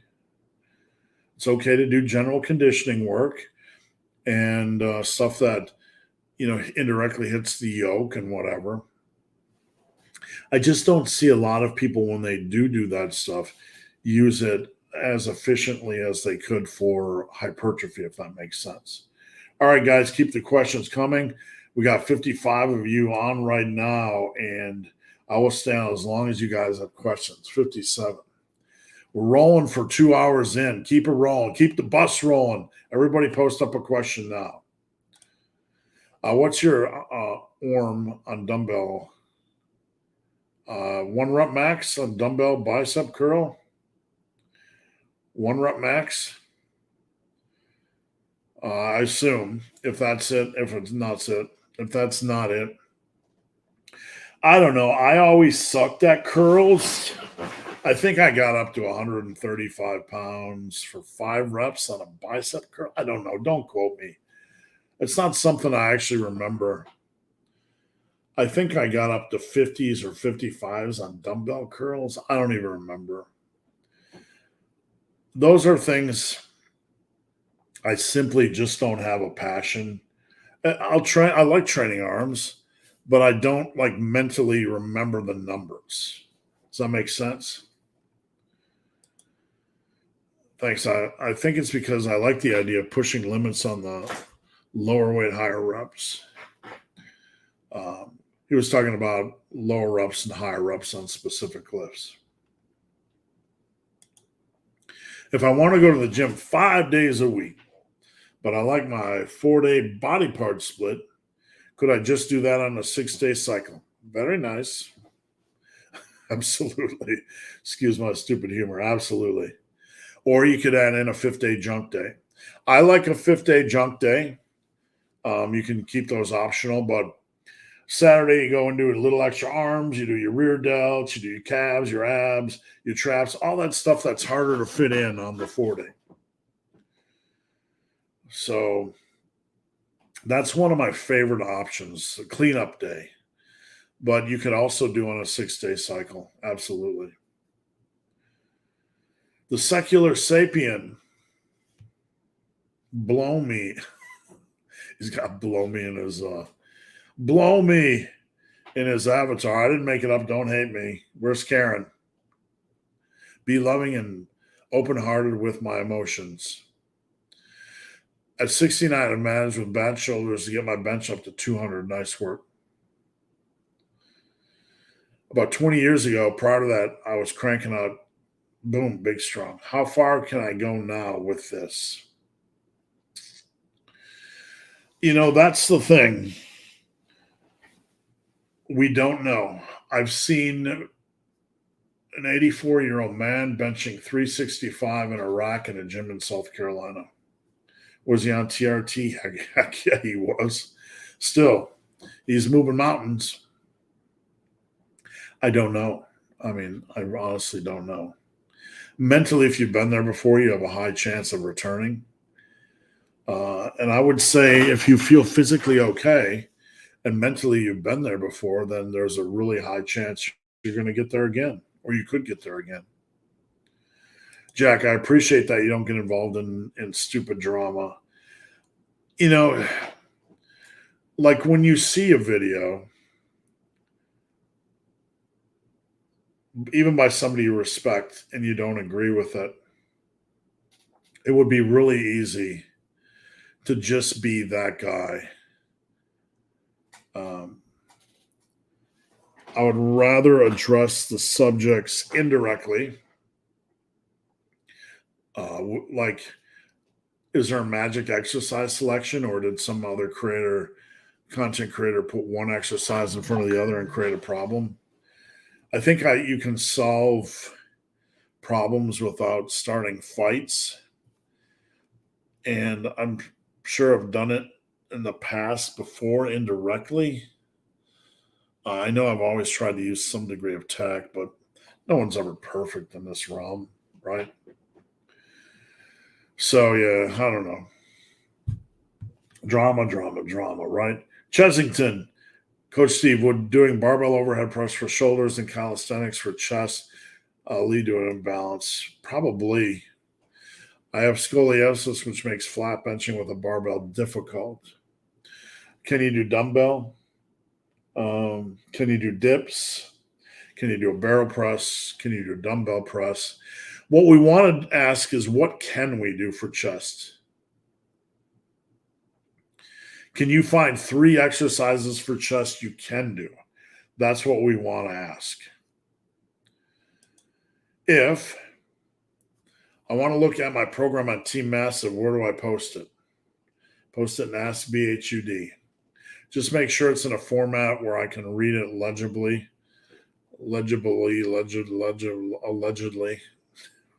Okay. Oh, Athlete X keeps saying, I know dumbbell rows leads to hernias. I've made a video about this. It's absolutely ridiculous. It's nonsense. I've never seen a hernia at all from one-arm dumbbell rows. He's basing it on some theoretical nonsense. This is one of the dumbest things I've ever heard. I'm not calling Athlete X dumb, but that claim is one of the dumbest things I've ever heard. You'll shoot your eye out, kid. Where's the bot? Show me the bodies. I know a new guy. Right? A new guy. The guy's plumbing new guy. Got a hernia from one on dumbbell row. Like, shut up, dude. I mean, literally. That might have sounded a little bit drama-y, but I'm just giving you a maybe, but it's no. What is the best way to get the Cobra look with big lats? Heavy ass rows. You got to challenge your back with big rows, big deads, big rows, big deads, big rows. All those hernia creating dumbbell rows. Seriously, though, yeah, big rows, and then do your pull-ups and lat pull-downs. Best body fat percentage for health and building muscle fast. You want to kind of stay in, if you want my opinion on best is staying within like a 10-pound lane, 10 to 15-pound lane, where we can kind of bounce back and forth body weight, bulk, cut,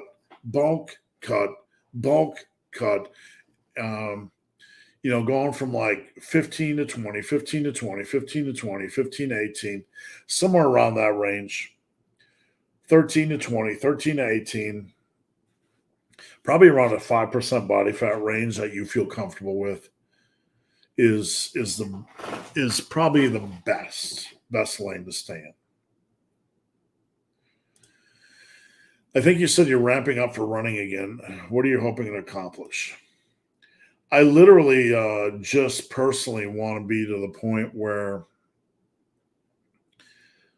this is going to sound silly, but I've been doing this for a long time. I got really close, where I feel in my best shape physically,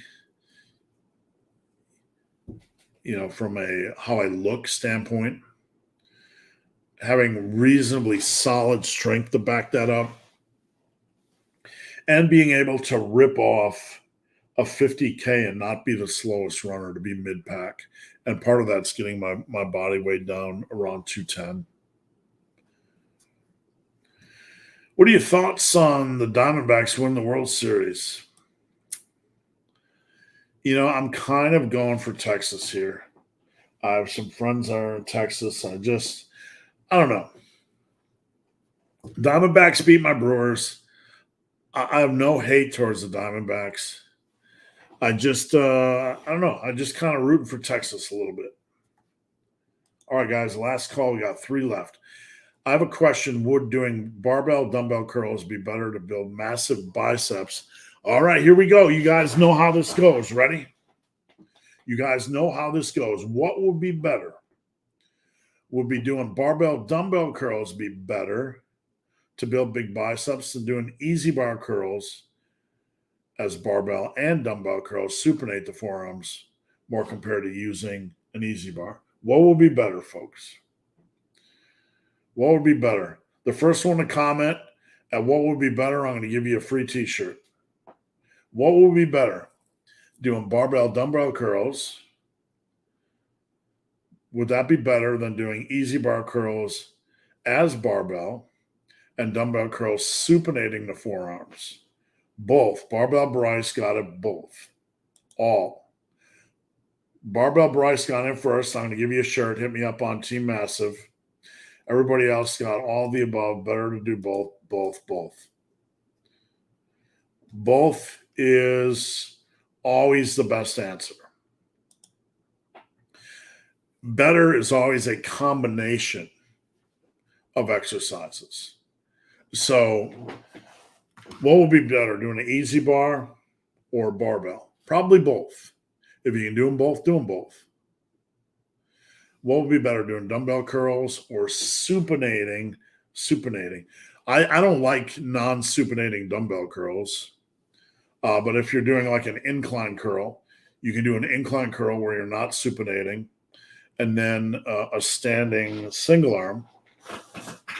But if you want to know my honest opinion, out of all these options, what would be the best for targeting the biceps? Probably 2 1 week, 2 the next. That'd be the best starting point.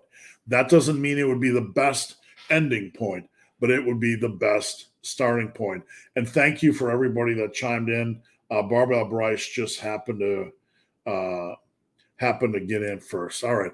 I know cardio is important. We want to toss the word cardio out in the massive iron world, and we want to replace that with movement is important. Taking care of our heart and movement is important. How do we know how much to do you're not going to hinder muscle building? Watch my video from this week about being in a post-bodybuilding world. We have this fear that the body is fragile, right? You're not going to hinder muscle building, my friend. As long as you're recovering and eating properly and sleeping properly, you're going to be fine. You're not going to hinder it. I played basketball. I played basketball for an hour to 2 hours, literally out nearly every day back in 86, 87, 88, after I lifted and I was big and juicy. The body is not fragile. If you train properly and you eat properly, you're going to grow, my friend. It's hard to over move that. Could you give some tips on what to use for productivity? Good question. I am I would consider myself super productive with my days. I have to be, or else I get slammed. I have Team Massive to juggle, and then the amount it takes me an hour and 15 minutes to put together a video every day. It might not seem like it, but I'm not just doing the shoot and upload like I used to. I have to do client workout updates on the weekends, and I'm trying to squeeze in a podcast and create content, some minor content for Instagram. I know I'm not the best content producer. I know I'm a little bit loose with how I film and how I produce content, but I try to produce it the best I can with the time I have. So I have to be super productive. And part of that is having a structure, a plan, not having blocks of time where I'm working and not checking my phone. So a lot of times what I do is I'll set a timer for 15 minutes. I'm going to work without checking my phone, or I'm going to do 50 client messages before checking my phone. Every morning I get up and I do Team Massive. I sweep the entire forum for questions. So I do that first while I'm eating my breakfast. So being productive is about having a structure, but I think it's mostly about having blocks where you set a timer and you do work, and you do not stop doing work until that timer is done. The biggest productivity tool tip I can give you guys is get a timer up on your phone or on your computer and do blocks of 10 to 15 minutes where you're not going to check your phone. You're just going to dig in and you're going to go hard and you're going to be productive. That doesn't seem like a lot of time, but a lot of us do one sentence, check our phone, 1, 2 things, check our phone, 1, 2 things, check the internet. If you can be productive for a block of time before checking your phone for 2 or 3 minutes, it's really going to increase your daily productivity. Raphael, would you buy it? No. I think they're the ugliest things on planet Earth. Look, I get the allure of the Tesla, but if I'm going to spend money on a truck, I want to get a big old Chevy or Dodge or Ford that looks like a monster. I'm not the Cybertruck. It doesn't look functional. It looks like something that landed on Mars or something. Rico, is there a difference between wide grip pull-ups and slightly shoulder width pull-ups? There's going to be, I think, more external shoulder rotation. I believe. I'd have to think about this, but I believe there's going to be more external shoulder rotation because you're pulling behind your head. So I think there's a little bit more external shoulder rotation. It can maybe be a little bit more stressful on the shoulders. At the key is being able to drive your lats down, right? However you want to do it. So if you can do both, there might be benefit in doing both, but I wouldn't become too obsessed with variations. Do you think it's possible for me to reach my full potential? It's possible if you stay in the bulking tube and strength tube for a long period of time. That's really what it's all about. Maximizing your bulking time and maximizing your strength. If you do those two things, you are going to build muscle.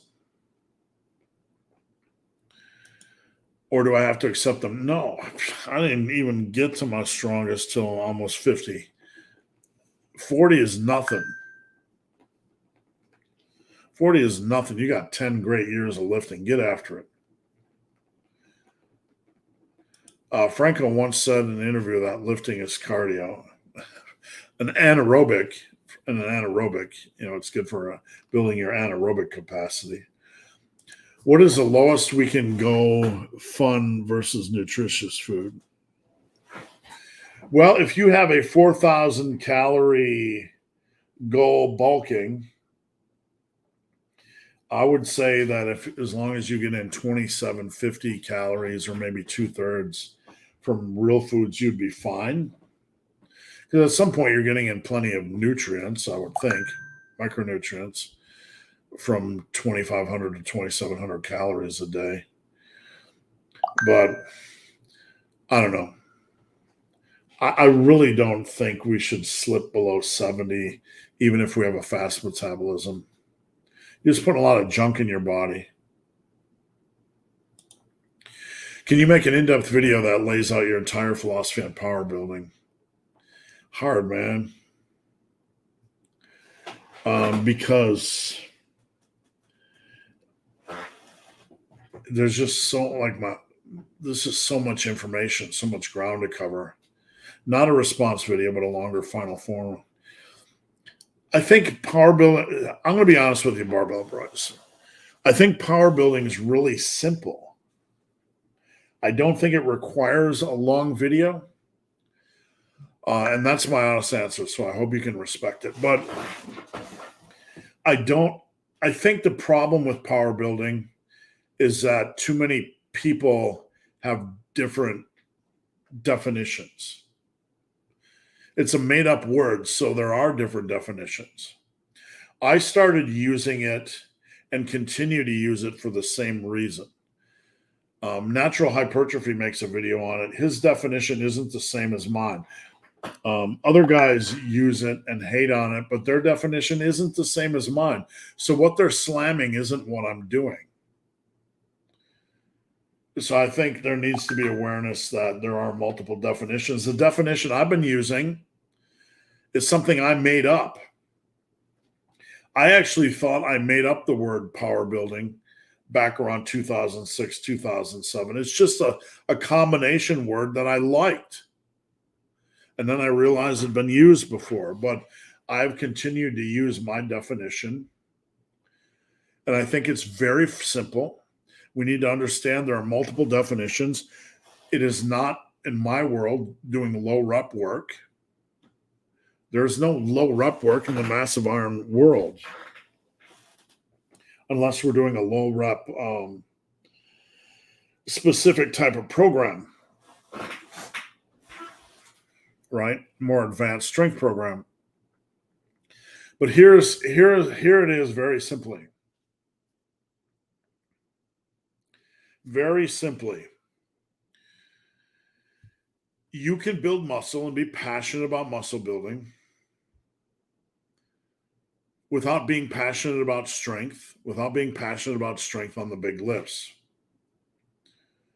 You don't need to be passionate about strength on overhead presses, even dumbbell rows, deadlifts, squats, bench, dumbbell bench, RDLs, all things I'm passionate about. I'm passionate about strength on the big lifts, not just the big four. You don't need to be passionate about that to build muscle. So muscle building doesn't require passion or a more aggressive focus on the big lifts, correct? Power building is not about competing in bodybuilding or powerlifting. Bodybuilding is a pursuit that doesn't require you to compete. I'm building a body, I'm bodybuilding. Powerlifting is a sport where you compete, where you are a power lifter. But power building is someone that wants to build muscle but loves building a lot of strength. And I don't build that in lower rep ranges. Never have, never will. That's where the road diverges between those that hate and calls it dead. Mine's not dead, because most of the people that come to me, not all, at least 2/3 like strength as much as they like muscle. I would say power building is more popular, the mentality, than guys that just want pure aesthetics. And I don't care if they just want pure aesthetics. I coach them all the same. It's a good goal. The Pomodoro technique. Is that what it is? I don't know. It's just what I started doing to stay productive. How often would you say to best test your one rep max? It's a personal thing, man. I never tested until my first powerlifting meet. Maybe a couple times on deadlifts. Maybe a couple times on bench. I don't know. It's a personal thing. Over testing it is just risking injury if you're going to start testing it every month. You just have to understand there's not a lot of value. Bench, you're not going to get hurt testing your one rep max generally. Squats and deads are a little bit more risky. I don't know that even if you're a hardcore, I'd do it more than twice a year. Dumbbells and donuts, get that coaching pack on Black Friday and you'll be certain you won't regret it. There you go. Turn the screws. Today marks 6 months of early morning workouts. Nice work. Just want to say there's always a time to lift. Glad to see that. There's a lot of excuses in this world. But those of you guys that can stand up and be taller than your excuses, much respect. The past month, I gained 4 pounds, which is a little aggressive. No, we don't want a mini cut and then go back to a bulk. This is the ping pong trouble zone. What we want to do is dial it in, get it down to 2.5, and then continue on till we hit 10 pounds. Because if you do bing bong, ping pong, bing bong, ping pong, right, you're not going to accomplish anything. There's a good chance 2, maybe 3 pounds of that was just water weight getting into a bulk. Don't. Get up to 10 pounds total. Give yourself 2.5 months more to get it. That way you're still in that zone. You're doing good. You and Stan Strength should do a talk on power building. Both of you probably have done the best philosophy on it. I think we might have talked about it before on video on one of our chats, but I would have to look, to be honest with you. Last call, guys. You got 2 left. Because I'm maxing out a squat, for instance, then it takes a long time to complete it, and I must still do my normal workout. I don't know that you're going to do a normal workout after maxing your squat, man. You got to be careful with that stuff. Just be super careful if you're going to work out after a max squat attempt. Hate to bring up rep ranges again, but what do you consider to be a low rep range? Anything below an average of 5. I think once you start getting an average of singles, doubles, triples, or 4s, it's more of a strength-focused program. And those could be fine. I have some clients on that stuff. Have you ever messed with a chest expander? Those are old school. Those were back in the day. So I've seen them. I never used one. It's like, do I need another gadget thing? My chest isn't going to expand from that thing. What do I need my chest to expand for? My chest's already big. Thank you for everything. All right, guys, we're out of here. Thanks, everybody, for watching. We're about 2.5 hours in. Before you go, don't forget, every Friday I'm here, Massive Iron Live. I appreciate you tuning in. Watch this whole damn thing. YouTube hates when you do live videos because it kicks you in the balls from an analytics and statistical standpoint, but I do not care. I will continue to do them because this is not about views. This is not about analytics. This is about helping people, and I appreciate each and every one of you. Thank you. Please follow me up on Instagram if you have any more questions, and kick ass this weekend. We're out of here.